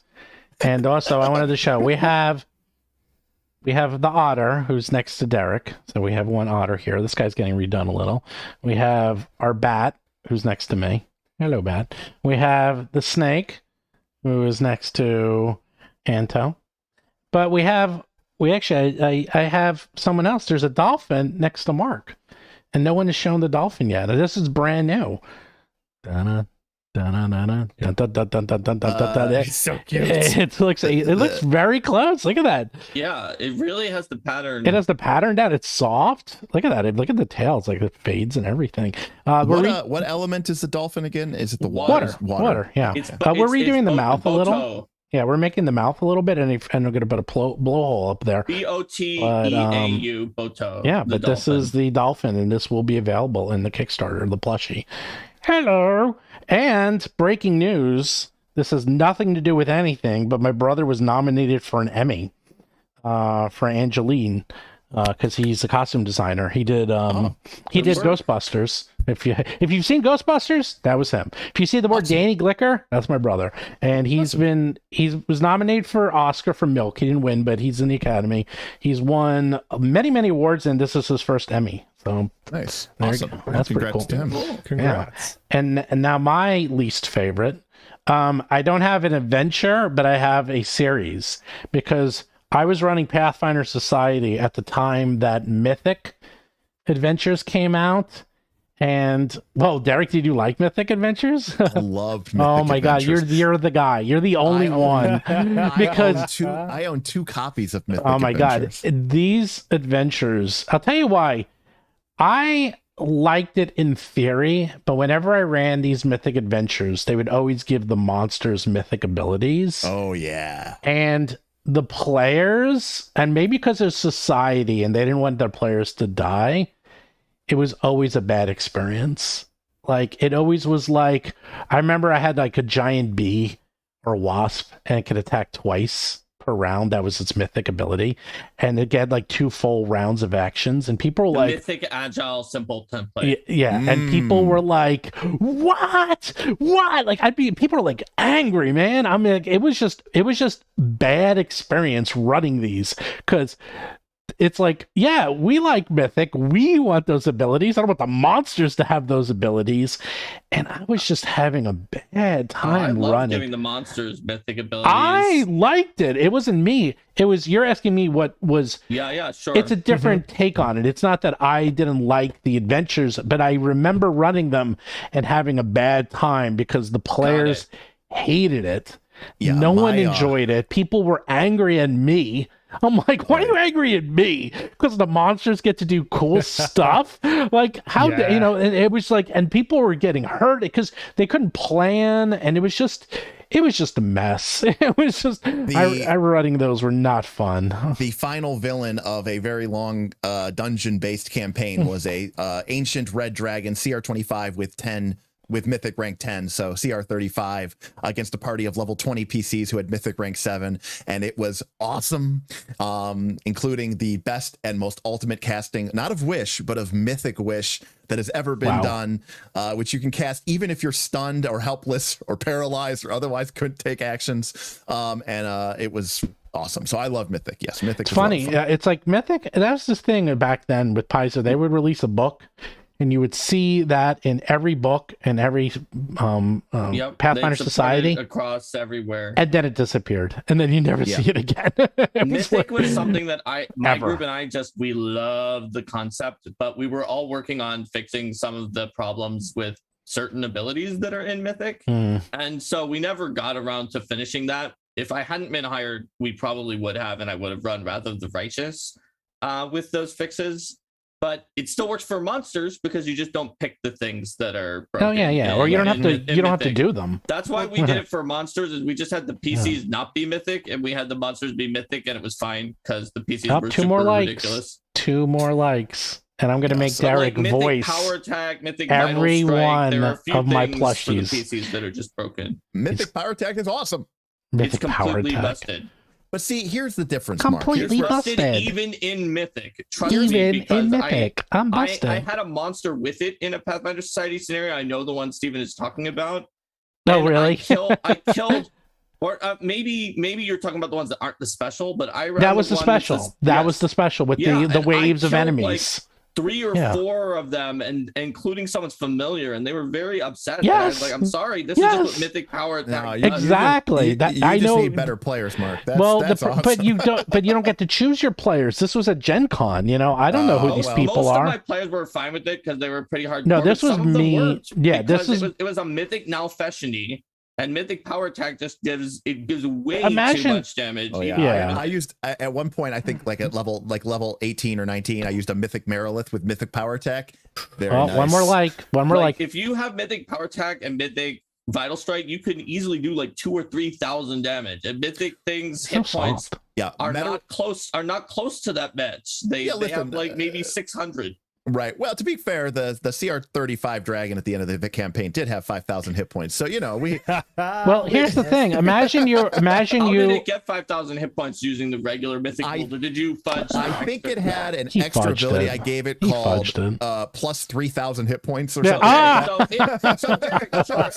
If you that's what I was saying, which is that our group wanted to play it, and we were working on fudge rules so that we could fix some of the issues, and you already did. To be clear, that had absolutely nothing to do with making the fight a challenge. That 100% had everything with me doing. I wanted to make sure that at least every player got a turn before it died. You wanted it to live through the first person's turn. Exactly. All right, so that's what it was. All right, so a few things. First, we got 53 likes. So what I'm going to do, and you guys can think about this, I'll hold up the plushie and then you do the voice. But we have to go to Anto. What is your least favorite adventure? Yeah, right. All of them? I'm gonna go with just the most recent one I've read, which was the Strixhaven adventure. And Curriculum of Chaos. I was really excited for it. I was hoping for something very different to what it ended up being, and I felt like it was incredibly hampered by being tied to Magic the Gathering. That was Amanda's adventure. Like the villain of the piece, I can't remember the names, but there is reference to a Magic the Gathering villain that exists outside of this adventure that, as I was reading it, I thought this person would make much more sense as the main villain for this, but Magic the Gathering lore has already done something with that character, so I suppose they didn't want to bring him in and have the kind of conflict of lore, which just left the villain in the adventure just felt so lackluster compared to this illusion of a greater villain. So you're gonna run it? All right. Who wants to go first? We'll do. Oh my god! You say the name, Mark, of who they are. It's Lotus Snack. What is Lotus Snack? What? Give us a little background on each one. Okay, so Lotus Snack is a wood type, wood element Aldemon, and it likes to kind of meditate in a nice warm place, and it loves things that are in threes or triples. So like if if it thinks of two things, it'll think of a third thing. I can respect that. That's definitely my MO. Say, that's very nice wood you have there. Would you mind bringing me a branch or 3? That would be very great. Oh my god! Wow, Derik, that would was be swell. Have you ever seen the movie? That reminds me of. That's the movie title. It's just S's. Yeah. Let me just I'll go full list mode on him. That's the key. Oh, that was a good one. All right, we'll do one each. How about Anto? Okay. I'll give you the cat. All right, so this cat is from the Earth element and does not have all of its names yet, but It's got gems and crystals all throughout it, and is. If you think that the ice otter is heavy because its body is almost all ice at a higher percent than ours is of water, this cat is very heavy because it's rocks and gems all the way. Rocks and gems and dirt. Okay. It is a heavy cat. When this thing jumps on your lap, ouch. Okay. I got this. Nice to meet you. What's your name? I don't know what my name. What's my name? I don't know my name, but look how shiny. Have you got shiny things? Yes. I like shiny things. Yes. I weigh 7,000 pounds. I don't have 7,000 pounds worth of shiny things. Gonna have a nice little pebble here. You can add BMI is a horrible indication of someone's overall health. I'm sure that all of the jewels that are in its body are worth at least 7,000 pounds. At least. So you're saying I pull off the jewels? Can I hack myself apart in order to pay for a better magical item? Can I get a +2 striking rune with my left leg? No, what you do is they're used as forms of currency. You're just like, how many Eldamon is that? 3. Okay, here's 3 cats. They're phased out of reality. I know, so that's the problem. Well, they don't know that. An Eldamon trainer. Well, the trainer. They do it. This is. Hey, Mark, man. are you telling me that an Eldamon can't cut off its own leg? No. This is what an Eldamon does. You see, you're the trainer, and you have a little grift when it's going. Phased out, it's more. No. You have a grift, and then you go and you say, "Okay, I'll give you. I don't have the money, but here I have this Eldamon. Look at all the gems," and you give it to them. They take it. You leave. He phases out, comes back to you, and you're like, "Ha ha!" I thought it was a situation where you go into the tavern and they're like, "Oh yeah, Mugavale, that's 1 copper," and they pull off like a sapphire, and it's like, "Will that cover it?" No, unfortunately, the wealth of the village. All right, we gotta give Derik the weird ones. Oh, he's gonna get the bat. What's the name of this bat? It's Terrapoof. Terrapoof. So, Terrapoof. Terrapoof is Terrapoof. An air element bat Eldamon, and it's extremely anxious, and it wants to make friends, but is worried that like its red eyes and people's bad attitudes about bats will mean that they're afraid of it and they think it's spooky instead of cute. Look at it. If you go fast, you can hear its wings. Look at that. We'll go completely out of character on this one. Hey everybody, I'm Terrapoof the bat. I'm socially anxious and don't like crowds. Please don't hate me. I like friends. I just don't know. No, I don't know. I just want love. I just want love. No, love me. Love me. If for an air elemental shy bat, it would be something like, "Hello, my name is Terrapoof, and don't don't be afraid, please, please. I'm just a little bat. I fly through the air really quick, but that doesn't mean that we can't be friends. You should get me. I've got a really sweet feat tree progression that'll really allow you to get a lot of cool abilities. Maybe by the time you get to level 16, I'll even be able to fly. All right. That would be so good. You have a future, man, as a voice artist. My Terrapoof. Oh my god. Well, that's just called 30 years of nonstop nerddom. I was going to say, it's like, that's 30 years of wasting my life. Okay, which one do you want, Anto? You can get the ice otter or the water dolphin. I'll take the ice otter. Oh, of course. All right, so that is Chill Otter. Chill Otter. Yes. Chill Otter is the ice otter, and it loves ghost stories and just those kind of spooky stories. It's sort of an enemy of an evil otter that lives in those snowy lands called a Kushtaka, which is a monster in Bestiary 3. And Kushtaka literally can't see ghosts at all. And Chill Otters like ghost stories. They love ghost stories. Hey there. I'm Chill Otter. Do you like my face? I like my face. I've got a better face than that other otter. That other otter can't even see ghosts. I can see ghosts, you know. Can you see ghosts? Ghosts are cool. I like ghosts. I like it. I heard Chill Otter, and I immediately thought like the dude from Big Lebowski. I was thinking Abe Vigoda when he was talking. It's actually Chillot, not Chillot. Chillot, I know. right? I thought it was Chillot. The second one is Blizzotter, but the first one is Chillot. Yeah, Chillot. Chillot. Like Chillot. It's Chillot. Right. It's like chocolate. Like I was like, whoa, bro, chill out. Oh, that would be Oh, I see. That's Keanu sort Reeves. Part of where the name comes from is Chill Out and Chill Out. All right, yeah, chill out, Derik, I get one more. Okay. Woo! Oh, is the squirrel? It's the fire squirrel. Squirrel Ash is a fire squirrel, and many Eldamon trainers can relate to Squirrel Ash because they're obsessed with collecting things. Squirrel Ash wants to collect everything, but it's phased out, so it has some trouble, and it doesn't want to burn the things that it's collecting, and so it's a concern. It's like they're made out of fire, so they're constantly collecting things and destroying everything they collect. All right, let me. I might have to mute myself here to get to the voice. Hold on a sec.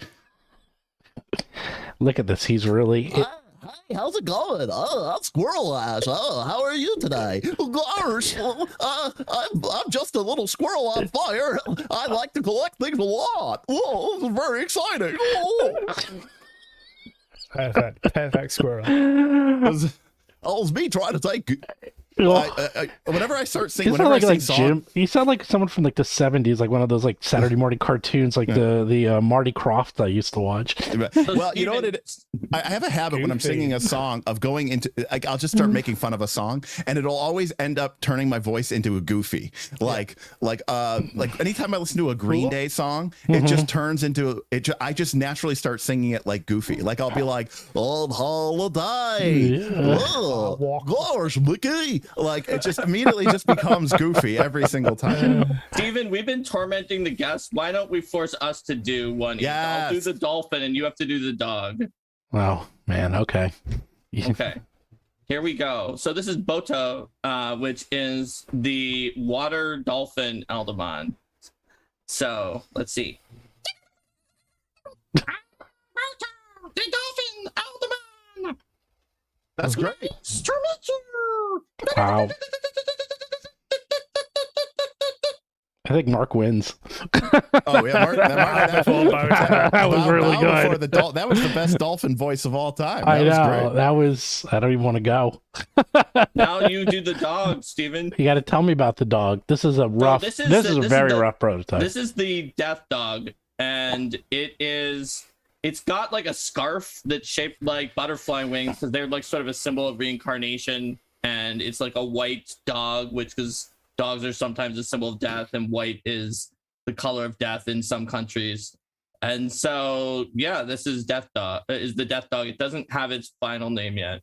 I don't even know what voice I would use for this thing. Now I know a black dog would have been more typical where Anto's from for like this is connected to other worlds and death, but we've got a white dog.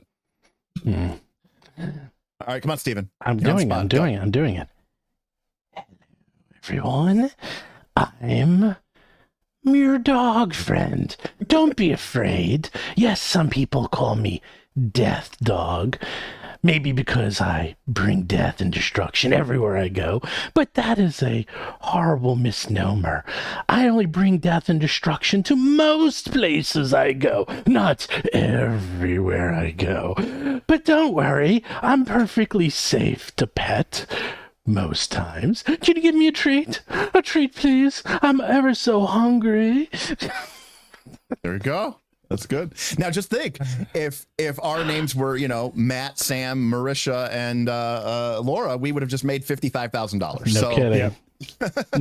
No kidding. Not quite. I know. Well.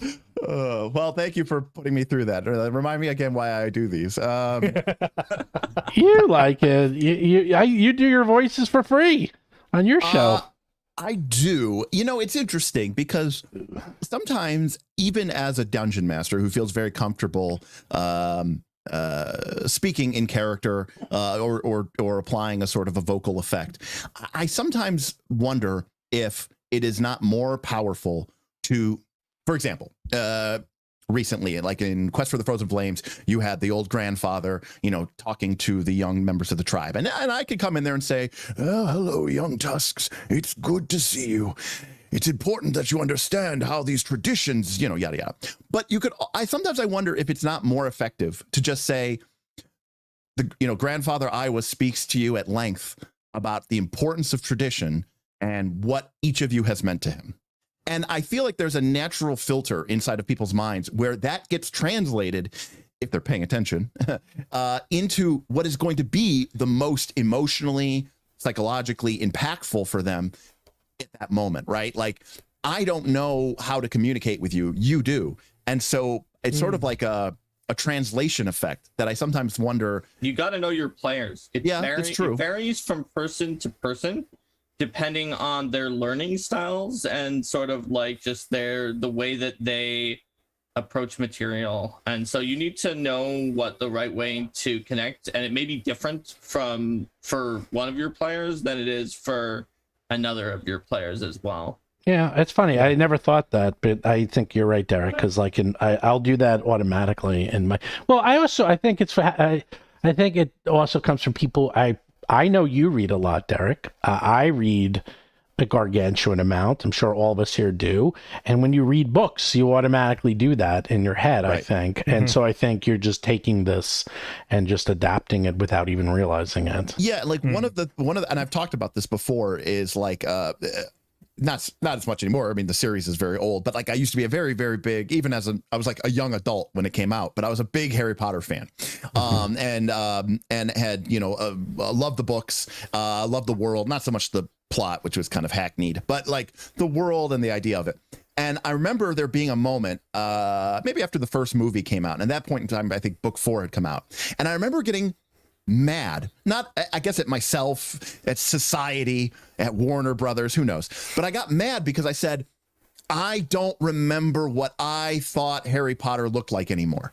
I don't remember what I thought Hermione sounded like anymore, because now all I got was Daniel whatever the hell his name is, Daniel Radcliffe, or I got the girl who plays Emma Watson. I got her voice. I got his face when I would go back and read the book. And I was like, this is weird, because I know when I read this, I was thinking of something. Yeah. That's something I've heard several times, and every time it's been about Harry Potter specifically. I've never heard it about because I think other properties. It's only ever been about Harry Potter. Because I think as a kid, you are more imaginative. And I read it as an adult. So did I, actually. I did the Harry Potter website, by the way. That's right. I know. That's why I brought it up. Yeah, okay. So, it's... I don't know. Like, I don't mind that, though, because, like, I have gotten to the point that I almost picture Hollywood stars now, or people I know in the roles when I'm reading a book. You know, like I almost do that to that point. That's actually interesting. I don't know. Yeah, I will cast roles in my head sometimes. Yeah, yeah. Interesting. Yeah. Interesting. That is interesting. See? I don't know. It depends on what you're connected to, right? Like I don't know who Hollywood stars are, even if they were famous. Right. I probably don't know who they are, so I will definitely not cast Mark's them. mind, actually, it's like it's that lady down the street. That by lives the way, in the Cheese flat. of Ages says Joker forever sounds like Mark Hamill, and that is 100%. Yeah, because I like know who Mark Hamill is, and I agree he does because I watched Batman the animated series. the best Joker. Like he is. Agree, everyone. He is so. Mark Hamill's really good with voices. He's really good. Yes. And Mark so, Hamill's yes. Joker voices in Derek's wheelhouse. Derek. No, I don't know that Joker well enough to. Oh probably my even try God! it. Really? Oh. Yeah, I was never a Batman fan. Okay, Did you play Arkham Asylum? Oh my No, God! I don't play video games. You don't? Oh no, I do not. No more geek cred for you. No, here's the problem. I stopped playing video games when video games became about playing somebody else's story as opposed to Not always true. just Wrong. No, that's true for the most part. Like, let me put it this way: if you look at the games that I really liked growing up, it was things like SimCity. Well, guess what? There's still lots of those. And you want to see? I know there are. Do you want to see what I just got? Dun dun dun dun. Steam Deck. I just got it in the mail. I'm very excited. I don't even know what that is. That's how bad It's a portable PC. It's literally a PC. I know what that is, just not any famous Hollywood stars, and really, really, really famous. So, but yeah, like so it's there are times when I am playing an adventure, and I just go. I think me speaking about this in the third person, and even my players who are very comfortable speaking in first person, I think sometimes also find it useful. And I dare I say a more effective narrative tool to speak about their character in the third person. It almost gives you this distance. It's almost like the Hollywood version of a long shot, right? Where it's more of a narration. Like you see the character walking in the distance and you maybe hear their voice as a long distance narration. First person always feels very intimate, feels very close up. And so I do like being able to describe not just the words, but also maybe the vocal intonation or the things that they are doing. And I think you can get that without going into first person in character easier sometimes. And so actually I found that to be a very useful tool. If you go into first person, all the players have is the words that come out of your mouth, and every word has to be very particular because that is what is going to stick with them. Whereas if you take that more narrative approach, they get to fill in those gaps, and you get to just focus on the emotion or the thematic intent rather than the words. Just like adventures, Anto. Oh, he brought it all back. Yeah. He brought it all back because even for us, 2 hours. 2 hours is like our limit. That's where I start getting tired. I'm like, all right, because Derek has to start preparing for his next show. It's just another day at the office for me. Hey, I know. Yeah, me too. And you. Well, then me too. Wait, when do you do your shows? Or do you have a schedule, or you just do them whenever? I stream Sunday nights at like 10 p.m. UK time, so that's like what, 5 o'clock Eastern? Something like that. Yeah, it's like 5 Sunday hours. afternoons. Yeah. But I only do one a week because I've got so much other stuff. If I try to commit to anything more than that, I only do one a week. I'd break down. Like This is my one a week. Yeah, This I is do 2 it. a week, and sometimes 3 when I do these. Sometimes 4 if it happens to be the week where Sometimes we do 5, sometimes 6. Sometimes I'm just streaming. only doing eight things this week. 8 streams. That's true. There are calls for me to do a third live stream because Because you have no life. well, yes, but thanks, Stephen. No problem. But also because there's just more things that people want to talk about. People basically. love you. They can't get enough of Derek. Well, the problem is we started a new adventure path, and we're playing it every other Tuesday. I know. And I watch it. We used to do our kind of GM free for all Q&A Tuesdays in the kind of the interbellum between the two adventure paths. And now that we've started up a new adventure path, that Tuesday slot, which used to be sort of the GM Q&A free for all, has now been taken up by our adventure path, and which is only every other week. But the plan is on those off weeks, we are going to start playing Root. So then we're going to have Tuesday's going to be adventure path, or I should not say adventure path, should I say actual play day. Pathfinder 2 some weeks, route the other weeks, and then people are like, but when's your GM Q&A gonna be? Because Thursday is your Pathfinder 2 deep dive live streams, so you'll need a third stream to be able to do that. So I don't know. My god, we need to clone Derik. I know. It's too Or people or let want me too much quit of my you. job, but it's a great job, so I don't want to quit it. So. Well, there you go. Then Also, you know, I don't know how people make a living off of YouTube, so there's also that. you don't. You stumble into it. It just happens, and then you're like, Yeah. how am I here? Yeah, that really, I think, you know, because, you know, people say like, I don't think I'm anything, right? Like, I have 5,000 subs, right? Like, you know, it's like nothing. But people come and I'll get messages sometimes and they'll go, oh, I'm just starting. Any advice? And I'll go, honestly, I have no idea. I couldn't even begin. I have the zero clue about how to do any of this. None of this makes any sense to me. The fact that there are people out there like doing stupid D&D skits and they are now millionaires just blows my wig. Like, you know, XP to level 3, hats off to you, buddy. You're killing it. I don't know how or why, but you're doing it. So some people found a niche and they hit it hard. So the funny thing is, I don't think we ever answered the question of what makes a good or bad adventure for D&D and Pathfinder. I guess we did. I guess we kind of. I think the answer is that everyone needs something different from their adventures. No, I'm serious, because like you want like sheet music. Anto really wants sheet music, it sounds like. I like adventure paths. I like having everything written for me. I like not having to change much, or if I do it on the fly as needed to just make it fit. But I don't like to change a lot of things unless I really feel strongly, which is extremely rare. And I like heavily scripted on the rail adventures, and so do my players. And that's the other thing. Right. It's just what you like, it's what your players like. Big time. I mean, in fact, I'd argue that's even more important. Right. So you and your players, that. Right. And my players, like, I've had players, unfortunately, more than once quit my adventure paths because I ran it and I changed something. And then afterwards, they went and read it and said, you didn't do it the way they wrote it. And they quit because they were, yes. Well, that is...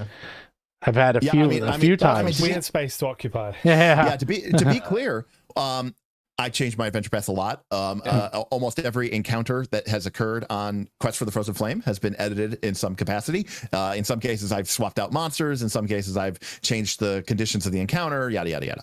But when I was running my Rise of the Runelord AP, I would constantly skip over encounters, especially because at that time I was using Milestone XP, and Rise of the Runelords was written for Pathfinder 1, so it was full of bloat to pad up the XP totals to get people to certain levels. Yeah. And I would get comments from people angry, upset, who would say, I can't believe you cut out the Bunyip encounter. That Bunyip encounter is so cool in Burnt Offerings. And I'm like, yeah, I can't believe you cut out the encounter with the goblin who slept in the closet. That encounter is so good. And I'm like, yeah, I cut it out, man. I'm brutal. Like I'm like a Hollywood editor. Like for me, less is more. If I could get through a Pathfinder adventure with like 2 encounters, well, that'd be beautiful. Like, let's just cut right to the bone, baby. Let's just cut to it. I also massively changed that, and I add lots of stuff to it. So it's sort of the opposite. What I do now, I talked about, well, first I do an actual play, so we're trying to do it close to the adventure because people want to hear that. They want to hear what it is. But if I am going to change something, I tell them ahead of time. I won't say exactly, but I'm going to say, by the way, and this actually works wonders because I feel like then they feel like, oh, you're not changing this to, maybe this tells you something about the groups I play with, to screw us over. You know, like they feel like, oh, you're doing that because we're doing too well. Are you doing something? Like, why are you changing it? There are people who are like that. Like my little brother ran a game of Rise of the Runelords, and with his group, he would often change encounters a lot. And so like they got off of like one encounter that nearly killed them all, and they're like, did you change that? And he was like, actually, no, it was just really hard. Actually, you guys had trouble. And then there was another one where he changed it. It was pretty hard, not as hard as that other one. And like, did you change that? And he was like, yeah, I used a third-party class that is pretty good on it, and I did these other things, and they were like, how could you do that? He was like, but that other one was much harder for you, wasn't it? Yeah, it was, but this one, you changed it from what was in there. And it's like, that was his players. Like, my players are not like that, but there are a decent number of people who are like that, who feel like if it went in the adventure for whatever reason, like, that's held to some standard and it's fair play. Whereas once you've changed it, then it's not fair. I experienced this with one of my players, Bob, and I kind of was like trying to figure out from him, and he's like, I was like, well, what are you trying to get out of this adventure, Bob? What are you trying to get out of this Rise of the Rune Lord? And he was he was like sad that everybody TPK'd or whatever. And he goes, because I want to beat it. Yes. And like to him, that's the one. Like, and to him, it was like a game, like a video game. And he's like, I want to beat it. And I want to make my character and beat the challenges of the game and beat it. And it's like, well, what's your character's arc? To beat the game. That's my character's arc. That is what I want out of this gameplay experience, is to beat the game. Like, and it sounds like I've heard people say that about video games, right? Where it's like, you might even people, I don't even like this game. Why are you still playing it? I got to beat it. Yeah. And I think that's where that adversarial, you as the game master are doing this to screw us over, comes from that thought process of you can win at playing TTRPGs, and the winning is beating the game master. And therefore they are trying to beat you in return. Yeah. Yep. Now that's, I mean, that's a topic on another story the other day. That's a whole topic. Some of these players don't seem like, probably Stevens too, don't seem adversarial most of the time. The GM is adversarial when things are changed. We're talking like 10, 15, 20 years ago. Like, first, we're older. I'm a much, much, much better GM. Like, this just doesn't have. In fact, we used to have fights at our tables pretty much on a daily, regular basis. Like, and we're talking like, these are New Yorkers from Manhattan and Brooklyn. Like, these are real fights. Like, they are not fooling around. Never happens. Fights at the table. We would have fist fights. Like, it just doesn't. No one fights anymore. Like, it's like we're too old. We don't care. And quite frankly, we talk it over even in the middle of the game. And this is on the podcast. If you listen to any of my actual plays, you'll say, "Oh, by the way, Steve, you missed this." I'm like, "Oh, okay."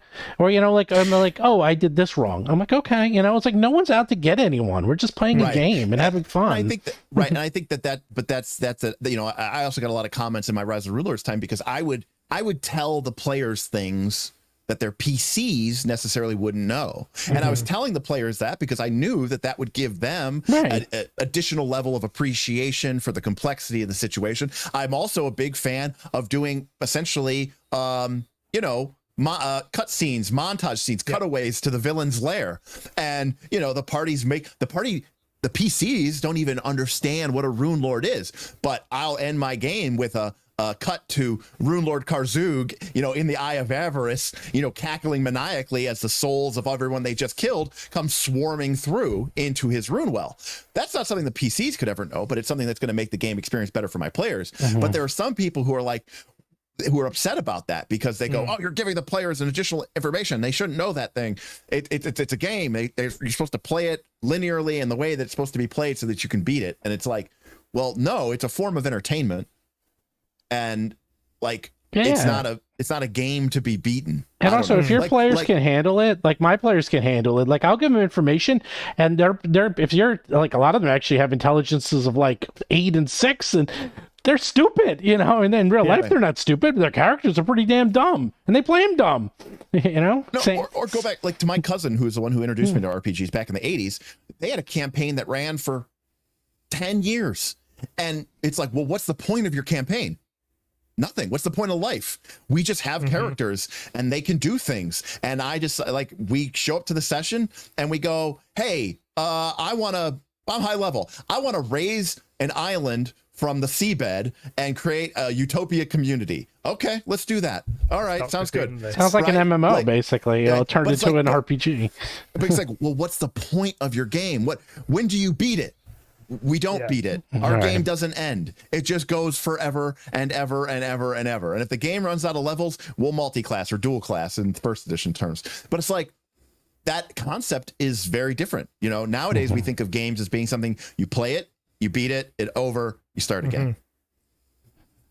So I guess the answer is, what makes a good or bad adventure?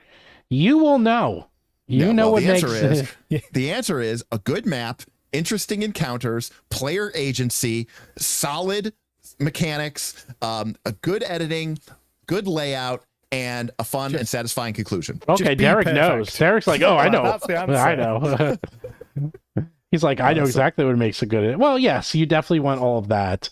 But at the same time, I'll tell you what makes a good adventure that drives me crazy. And Mark will know this one. I hate when you have maps and there's not enough room for the encounters, which happens. I mean, this is a legendary complaint that we bitch about all the time on Knights of Last Call, as I'm sure everyone is aware. Yes. Well, I'll tell you why, because I would get the adventures from my professional adventure people, and I would look at the map, and then I would put in the encounters and put in 5-6 PCs, and number one thing I would write back is, make map bigger. It's like you can't fit everyone. It is a well-known thing. I'm playing Quest for the Frozen Flame. When I play Rise of the Rune Lord, I'm playing it on Foundry VTT. The default grid scale is 100 pixels. I change all of them to 50. I literally double the size of every single map. I do that with most too. Yeah, and I think, and by the way, this is just a quick aside. I don't know if this is something that adventure writers have missed or that GMs have missed. Everyone in Pathfinder 2 is roughly 50% faster, if not double, the speed of what they were in Pathfinder 1. In Pathfinder 1, you could move and cast a spell. In Pathfinder 2, you can move and attack. But in Pathfinder 2, you can move twice and attack. You can move 3 times in a turn. So maps, you got haste, you can move 4 times. In haste, you can move as long as you're not flying. That's right. In my opinion, the maps in Pathfinder 2 need to be even larger because 100%. The characters have there's a lot of movement. There's a lot of movement in the game. There's a lot of movement. The game went out of its way to say, we are going to shut down the sort of punishing static behaviors that are endemic to 3rd edition, namely, full attack actions and everything having attack of opportunity. And we're going to do this by not giving everything attack of opportunity. And then a lot of people designed to give monsters that have a lot of attacks of opportunity anyways, but that's not pretty competent. And there's no such thing as a full attack action. And so now the idea is, you can move all around the combat. And that's great. But then they make the room 30 feet by 30 feet. Yep. And you're fighting or too smaller. large or smaller. Yes. Abomination vaults, I love it. But the rooms we had fights. We had a party of 5 people, and we had a beast companion, a beast master. So we had 5 party members and a pet. 6 people, and they couldn't all fit in the room with the 2 monsters. Yeah. What is going on? Like even in Rise of the Rune Lords, which you've run, I remember there in Pathfinder First when it was less mobile. There's a fight that's in the basement of the first building you go into without spoiling the adventure. Which one I mean. It's 10 by 10, isn't it? It's got a monk in there in a room that's like, yes, I know his name. I just was trying not to spoil it because he's the brother of another person. It's 20 years old, Mark. It's fine. In the fight with Suto and multiple goblins spoilers. It's like a 2x2 or 10 by 10 room. And his things is like he tumbles through everybody's spaces, and in order to use it, he uses his greater mobility in order to get an advantage, and then he flanks with his goblins because he's a rogue/monk, and it's like, no, exactly. No, he doesn't do that. Someone just quoted recently a Pathfinder 2. Steven, you have the turtle. Oh. What? No, it's the Blizz turtle. That's my favorite one. Oh, I know. Well, believe it or not, here's the problem with this one. I didn't even know you had the turtle. Here's the problem with this one. They did it at the wrong scale. I'll show you how. Oh, it's just too small. Oh yeah. Why are you so big? It was a mistake, and they redid it. Just makes him more cute and more chibi. He is cute. He's just cute. You can put him in your pocket and carry him around. I know. Actually, he is tiny. I don't know if I like him tiny or big. It's supposed to be 8-inch, but they made him really tiny. The price isn't that. There's a much difference in price, so I might as well make him bigger. But yes. And I'll actually say this while we're just finishing up this topic of conversation. That is one for me.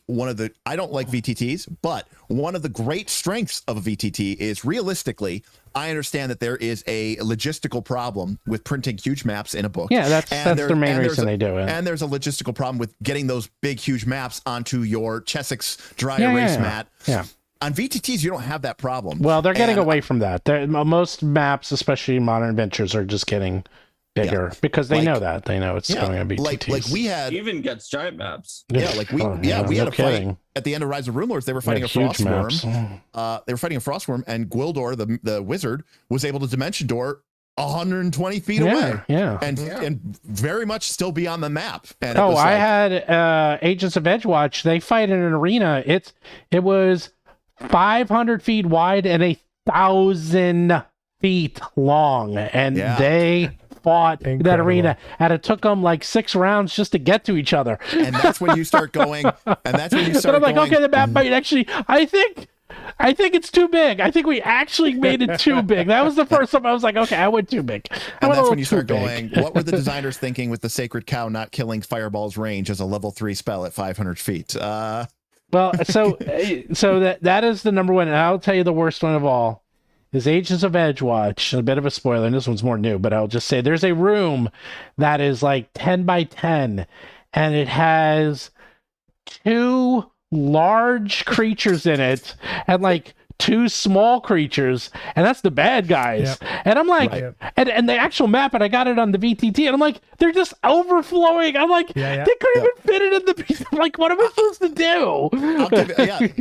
The last 5 levels of our Pathfinder 2 campaign, I was I started off as a cleric, and then just to test the memosity of it, I switched to a human raised by gnomes, dual wielding gnome flick maces, just to see how broken it was. And by the way, it's very broken. It's not even. Oh my god! I'm just gonna call you Derik Gnome Flick Mace Melinda. That's all you talk about. It's a stupid weapon. But anyways, the real problem is the crit spec on flails and hammers. But anyways, that is the real problem. That is the real problem. Yeah. So, I was almost always huge from a heightened and large spell. The inventor was almost always huge. We were fighting monsters that were huge or gargantuan or colossal, and I was just laughing at us imagining trying to fit this into like the standard, maps of these adventures. It's like, are you accounting for the fact that 3 of the party members are going to be 15 foot by 15 foot, and like this monster itself is huge? I might be summoning a huge creature. Like this battlefield, we're going to be overflowing out into. Hey, you guys must want to take out this outside. Let's just leave the dungeon. Let's go have a fight outside. Like, fight me outside, bro. Yeah, I'll see you outside, bro. In fact, Mark, what is the rule I have with all the ancestries? What size can they not be? They have to at least have a heritage that lets them start as medium, because if the only way to play it is to be large, in some APs that's just not going to fly. Correct. And that is a rule, and a rule for combat. One of Steven's only mechanical rules, because usually like Steven has conceptual and he does things at other stages, but I make a lot of the mechanical decisions, but Steven has a few mechanical rules. That's and one of them is there needs to always be you have to be able to be medium. There needs to be an option to not be larger. Mm-hmm. We have Bob, by the way, in chat says, in that game that Derik is talking about, I was a gargantuan dragon from the BZB, and so we have a picture of this. It's hilarious. We're like fighting 2, I don't even know, like Nalfashinese or something like that, just massive creatures. I'm huge. The inventor is huge. Bob is using like a literal 4x4 dragon mini for his character, but our monk refused to get the large, and so there's this medium monk just tucked in there, and you're just like, what is even going, what game are we playing right now? We don't even understand. But my point is, these adventures, these rooms need to be a lot bigger. I'm glad you guys got to level 18 on a dragon in there. I didn't actually know that. That's cool. Oh yeah, we went all the way to level 20. Yeah. Have you wound up doing the episode about Battles of Ancestries Dragons? Or still not yet? No, we have not yet. But Derik, I'm going to shoot you. I know. Well, things you have the busy, book. Stephen. You have the book. I know. Shoot him, Stephen. Well, it'll be Origins. That's true. It'll be even more interesting now because Bob had the opportunity to play the ancestry, there through the last whatever half of our game. That's true. As a sorcerer, and it was interesting. Like, there were definitely things where it's like, we were like, oh, okay, this ability and the breath weapon stuff like that was really cool. So you know, and also just the size. Like we respected the fact that it got that big. So hey, sorcerers can get really big emanations if they're gargantuan. Like Right. emanations. Oh yeah, that's the. It's like a 10-foot emanation. Oh my That's god. just the whole room. okay, that's the problem with the flick mace, right? Is that you have the reach plus your huge reach. Plus So your if attack of you're a opportunity, dragon with plus a your flick champ- mace, That's- oh boy. Anyway, so yeah, it's kind of ridiculous. That's the It's kinda art I'm broken. looking for. That's the art. Is a dragon gargantuan holding two flick by the way, maces I in always each joke about this all the time. I go, show me the path, show me the fantasy, the Brandon Sanderson novel, the Wheel of Time novel, show me the fantasy novel. Screw that. Show me the D&D novel. Show me the D&D hard book. Show me the Pathfinder hard book where the character on the front isn't wielding a sword or an axe, maybe a hammer. Show me why isn't the Paizo guy? It's always some Leshy. Why isn't he dual wielding flick maces? We know that they're going to be dual wielding flick maces because that's what, or picks or some completely asinine weapon that some random PFS person decided was broken. Like no one's ever using swords. Come on. The crit spec effect isn't that good, and who cares about versatile? So the art needs to reflect the game. That's all. I postulate that they are using a magic item to make their weapons look like a sword. In reality, he's holding a flick mace all along, and you just got fooled. You failed your will save, Derik. Whenever you look at these covers, there you go. That's what it is. Because like on the cover of a lot of Stormlight, you have the illusion kind of Night Radiant, so she might be wielding as many flick maces as possible, and you just don't know. That's right, Derik. Derik, you have been called out. All right. Well, the ultimate coup de grace will be when I have an ancestry that has another set of arms, and I wield 4 flick maces. Mark, there you go. Well, you can wield them. You can only use one at a time, though. Quadra slash. Or two. Slash. Well, we'll do it. It's going to be three actions, though, Derik. It's one action. You attack 4 times, and then you triple the one damage. action. And we'll just say it's mythic, and it'll be fine. Oh, okay. I was like, what? What are you talking about? There's no way. No, Steven, it's obviously busted. Okay. I was like, no way. If I'm waiting for someone to design it, it could be RFC, it could be somebody else, could I'm not be you. designing that garbage. No, I'm waiting for the book of mythic archtypes. That's all. That's what I want to see. No, it wouldn't sell. Oh, it would not sell. It wouldn't sell. Oh, I care. you design it. I'll publish it. You design it. I'm the bad businessman. No, I think people would love that. I think, no, they wouldn't. No, there would be this many people who love it. I don't think you appreciate how many people play Pathfinder 2 because they want to live absurd power fantasies. I know how many people love Pokemon and Avatar and plushies. I know that. That is true. That is true. All right. I know. I'm done ranting. I've got to save something for tonight. You run out? I don't think it ever runs out. That's true. There you go. See, Derek, just make your own third party. You could call it like whatever you want. You could Flick Mace Games. No, Flick Mace Games. Yeah, Flick Mace Games. Yeah, there you go. Flick Mace Games. And it's got a picture of a little gnome with the 2 little Flick Mace, 2 of them. Well, not one, 2. If you've ever watched our spell streams, you know that we talk about FME, which is Flick Mace equivalent. And we because like we'll say things like, oh, this spell sucks, it can't even lift up a flick mace, or we'll talk about like, oh, this thing can hold 10 bulk, and we'll say that's 5 flick mace equivalents. So we always just go get flickmacegames.com right now and redirect it to what would be your acronym for a gnome alchemist who has a flick mace? Poor character build, so PCB. Okay, there you go. Oh my god. Come on, they only get to expert mark. They're never hitting anything ever. So small rooms are the flick maces for Derik. Yeah, so at the end of the day, what makes a good or bad adventure for D&D or Pathfinder? Small rooms make them bad. Small rooms do make them. That is number one. That is number one on my list. And it's also becoming a bigger problem with VTTs because in the old days, the room's too small. You just draw it bigger. Now, if it's too small, you can't do much. Yes. You're screwed because you can't change the scale on the fly because it messes everything else up. So, Right. That's why you yeah, gotta change the scale anyway. ahead of time. You do it ahead of time. And I agree. Again, it's part of this mythos, right? When people were playing Theater of the Mind, like realistically, you could have 4 or 5 people fighting 4 or 5 people in a 30 foot by 30 room, and that would actually probably be pretty reasonable. A lot of the movies, scenes that you've seen in Hollywood are probably on that scale. It just doesn't work when each person controls a 25 square feet of space.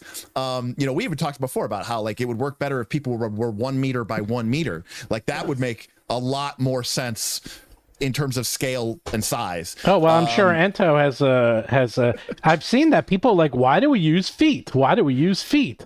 And So Well, 2 meters UK as well, too. yeah, that like we're fine with feet over here. The UK is really. in a weird quasi state where They're not even in the EU anymore. So No. so They have their own half rule our stuff system. is in metric, half our stuff's in imperial. That's true. But I've seen I've 2 seen those meters articles. Is actually so good for the squares, though. Just as an aside, because Because it the comes from diagonal can be- wargaming. The That's diagonal why. can be 3 meters. correct. And 2 meters orthogonal, 3 meters Yeah. diagonal. It's pretty close to the 5-foot square, and that's so much better than doing 1 2 1 2 for diagonals. It is, but And 1 1 1 is just like a weird, like when you're playing one of those old school video games where like one of the Tales series, I remember the monsters are supposed to be able to catch up to you on the map because they're faster than you. But if you hold both forward and right and then tilt the screen so you're running diagonally, Yeah. you go twice as fast and you get away. Fourth That's edition what had that happens. problem too, Yeah, Mark. 4th edition had that. Yeah. The real solution: that's- get rid of that's the the other grid.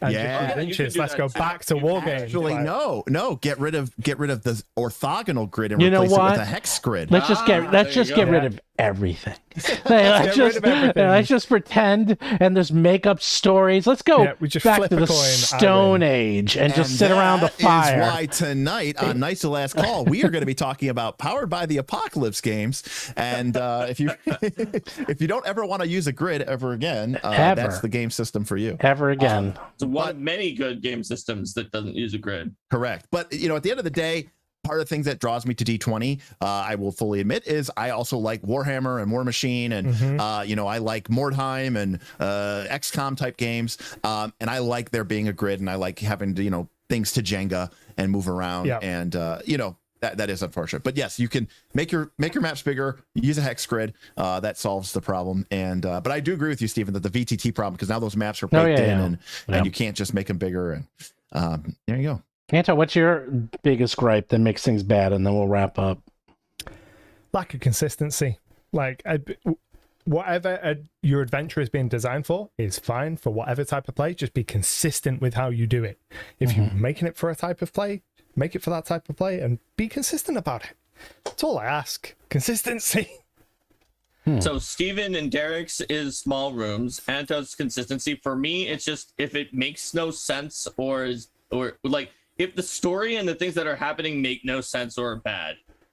Because like having that work together, at least on the meta broad narrative of what's happening with the characters and things that are introduced and the themes introduced, if it doesn't do that, then it's not useful to me.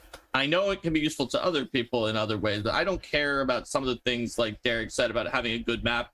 Whatever, I can run an adventure that has no map if necessary, and is all entirely about like social politicking at a ball, and there's lots of role playing. But if the plot or the themes make no sense or just don't work or clash with each other, that's my number one gripe. Those are all things that can be fixed easily. A map, you can't fix. Not easily. There we go. Possible situation Yeah. in which a map By can the be point fixed. I Unless you're fixed the drawing it by narrative hand, and all the can't characters, then fix I them. should have just done it myself. So like Right. if I'm in the situation where I'm using an adventure, the one thing I use out of it to start myself off should be useful.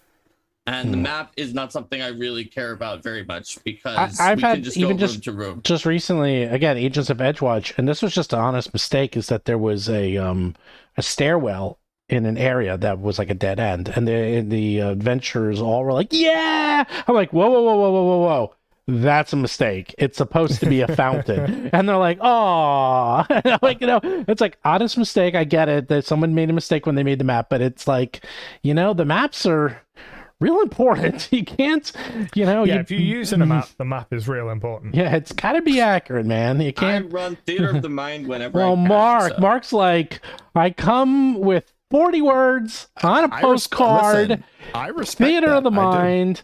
In fact, we don't even roll dice. You just think of a number from 1 to 20, and I tell you if you win. I ran it for you in Theater of the Mind, and we did roll dice. I don't remember rolling dice. I just remember numbers coming out of somewhere. I just remember. I will officially say that I think that games that have as granular of a scale as Pathfinder 2 do not lend themselves well to Theater of the Mind play. Like, obviously, you know, if you do it, you can do it, whatever. But like when you have things like Fleet, which gives you an extra 5 feet of movement, Theater of the Mind play to me does break down a little bit in a game like that. And where things like the exact 15-foot cone versus 20-foot cone versus 60-foot range. When we versus play, we're using a neurosynaptic input for Mark's head. Awesome. And then we put it to the projector so we can see his mind and we can see the theater. You have to query the GM, right? Like, I know where everything is, but they will ask how many people can I hit with the 15-foot cone. Believe it or not, when we did it, and this is on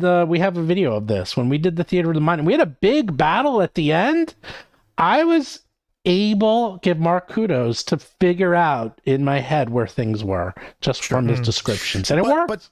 But as an example of this, if you look at something like 13th Age, which is produced by Jonathan Tweet and Rob Heinsoe, who did 3rd and 4th edition, like their spell descriptions are designed for both a sort of quasi Theater of the Mind. So like, for example, an AoE spell, like a cone, would say this targets 1d6 nearby enemies, right? And so when you cast the spell, you roll d6 and you say, okay, I get to target 4 enemies.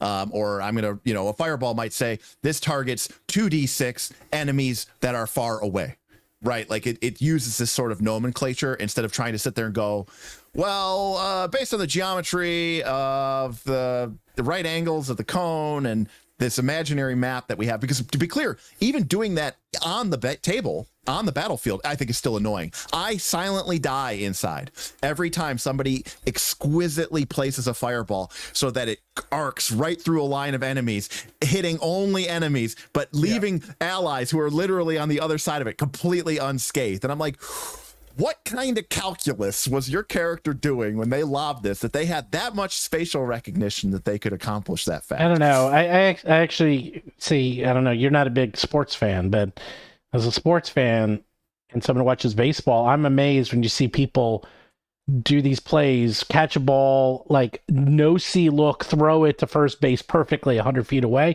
and they do it every time. It's like, you know what? I can see that. I can see that they know exactly where to put it.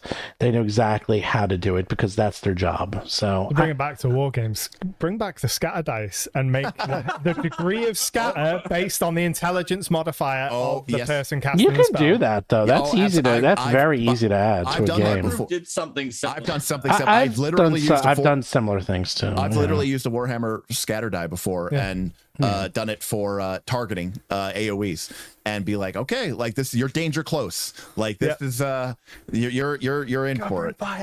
You know? Yeah, I've done that. Like it was in PF1 and they were doing something that was like thousands of feet away and they wanted it to be within inches of precision. So I was like, all right, roll a knowledge engineering check to make sure that you can do all those angles and things like that. And they happened to have that, which was like not a good skill. And they were all right. Yeah, I got a like a 42. I was like, okay, that's really high. So yes, you did exactly what you said, and it was Derik, somehow your allies who were inches away did not get hit by this effect. Derik, you would love my players because you know what they say? They're like, fireball, they're like, bring it on. They're like, you guys are in the way. It's like, don't worry about us. They do that too. Yeah, right? They don't care. So, they're like, drop it right on us. They don't care. Yeah, I mean, so do my players too. But I mean, okay, good. He does. Yeah. Well, these guys are usually rogues and monks, at least in this game. So they're like, evasion, go right ahead. So they usually get no damage every time. So they don't care. Right. They're designed what you for want it. When you're playing those classes, though, you want to be in the middle of the fireball. How crazy is it that fighters in Pathfinder 2 get evasion? What the hell? I don't know. No one in any of my games has ever played a fight tour. Ever. Not once. Well, that's how about that? Probably for the best. It is for the best. A lot of monks, though. Fighters are broken, Mark. I've heard this over and over again. I guess they are. That's I don't know. one I've never thing that played with Nonat them. and Derik agree on. Yes, it is. I actually constantly refer people to his why fighters are a problem video, which I think is really well done. Well, maybe do what I do is I ban fighters. Actually, that just seems so perfunctory, but yes, it's that. You know what? You know why I don't care? Because fighters got the shaft for so many editions. Let them have their time in the sun. If That's you true. think about it, there's always going to be one class that people think is the strongest. Always one class. Whether it is or not, I don't want to start an argument of whether it is. There's always going to be one that is, but isn't there something remarkable about it if fighter is the one that people are thinking of that, Yes. and not wizard like in every other game? Yeah. Didn't we accomplish something interesting in this edition? I cannot. The one. I will not debate whether True. or not you think that's a good Fighter thing, is strong. but I will absolutely acknowledge that is an accomplishment unto itself of a scale the which even God hasn't seen. Wow, are you calling Mark God? No, Damn. God hasn't seen it. God hasn't even seen it. Mark is above God. The idea that we could be playing a game where there exist classes that can manifest fire from the ether, that can teleport across distances at will, that can fly with a wave of their hand, and yet somehow a dude with a sword or flick mace, It's slightly Or embarrassing flickers. that it's the one that people are saying. right, and his big shtick is, I'm a little bit more accurate, is somehow the God class, the God tier class, is really saying something. So I'll tip my hat to that. There we go. Celebrate Okay, that sounds like a good, the positives, end. not the negatives, Derik. Yeah. That's right. The glass is half full. Listen, all I'm going to say is I played 13 levels as a cleric cloistered, and then I played 7 levels as a fighter. Well, that's your problem. You shouldn't have been a cloistered cleric. There's a lot of issues there. One of them was a lot more fun. Let's just put it that way. Well, okay? you know what? That's what happens. We had a game where someone was playing a swashbuckler for 12 levels, and now they're playing an inventor dragon, and they're having a lot more fun with that inventor, I'll tell you. So I want to answer Cheese really quick. He says, I'm constantly annoyed at people obsessing over the accuracy bonus. It's not even the strongest thing about the fighter. I agree. They have an incredibly strong class list. They have incredibly strong saves. They get bravery. They get evasion. They get juggernaut. They get great perception. And they get those flexible feats so that they can swap those out with route retraining. So yes, 100%. But And that spell list is dynamite. all those things, though. The 10 spells in the scrolls, that was of each spell, that was very important for each fighter, right? Well, I mean, that is true. I mean, how else am I going to have Longstrider and Heroism, Circle of Protection, and Haste Cast on myself at all times? But like the thing about all those feats and all those abilities is that their ability is multiplied by an order of magnitude because of the increased accuracy. Like all the Barbarian's cool abilities would be a whole hell of a lot stronger if he had a +2 accuracy bonus as well. So I figured it out, and we'll leave it this. Derik, yeah, you're a munchkin. Okay. No. Yes. No. Yes. Munchkin. You're going on and on. You just tell me how you cast how many spells in yourself. Listen. Steven, you're ending the thing by when in Rome, Steven. When in Rome. Yes. Okay. Pathfinder 2 gives you approximately 40 distinct mechanical choices between levels 1 and 20. So if you're not telling me that this is a game about making mechanical choices and making ones that are good and making ones that are bad, then you are mistaken. And you're throwing out a derogatory term that has about 15 different definitions that no one can agree on at the end of an episode and just ending, Steven. That is it's a cliffhanger. It's a cliffhanger. See the resolution. It just means whatever people don't like. And it varies whenever you talk to anyone, they don't agree with what they think it is. My definition of munchkin is somebody who wants to win D&D. So a power gamer who tries not to win, but to get every advantage possible. But if power gamer is the definition, my estimate would be that something in the neighborhood of 70+% of Pathfinder 2 players are power gamers. See, this is why munchkin is a term that is hard to use, because everyone has a different term. It's funny only because in our game, half of our players took flaws, and then when I offered them free archetypes, some of them said no. They go out of their way to break their characters. They are anti-power gaming quite a bit, and they're great. They're doing great, having a great time. All right, that's Agents of Edgewatch, by the way. All right, the turtle says goodbye. Goodbye, Bye, Derik. tiny turtle that's too Goodbye, small. Farewell, Anton. Goodbye, Mark. So Derik, you're busy tonight. Mark, you're busy tonight. I'm always busy. And then Anto's going to bed. Anto is almost, going to bed. yeah. Oh, we're going to bed. But no, do you have anything this week or for your stream or your Sunday night stream? Yeah, I've got a video coming out on Friday about Legend Keeper, the world building tool, and then Sunday night I'll be streaming and doing a whole bunch of world building for my next campaign. Oh. Sweet. That's awesome. Yeah, maybe I'll check it out. Sunday's good for me. So Yeah, maybe Sunday night your time or Sunday night our time. Sunday night my time, which is 10 p.m. I think it's about 5 p.m. Eastern time.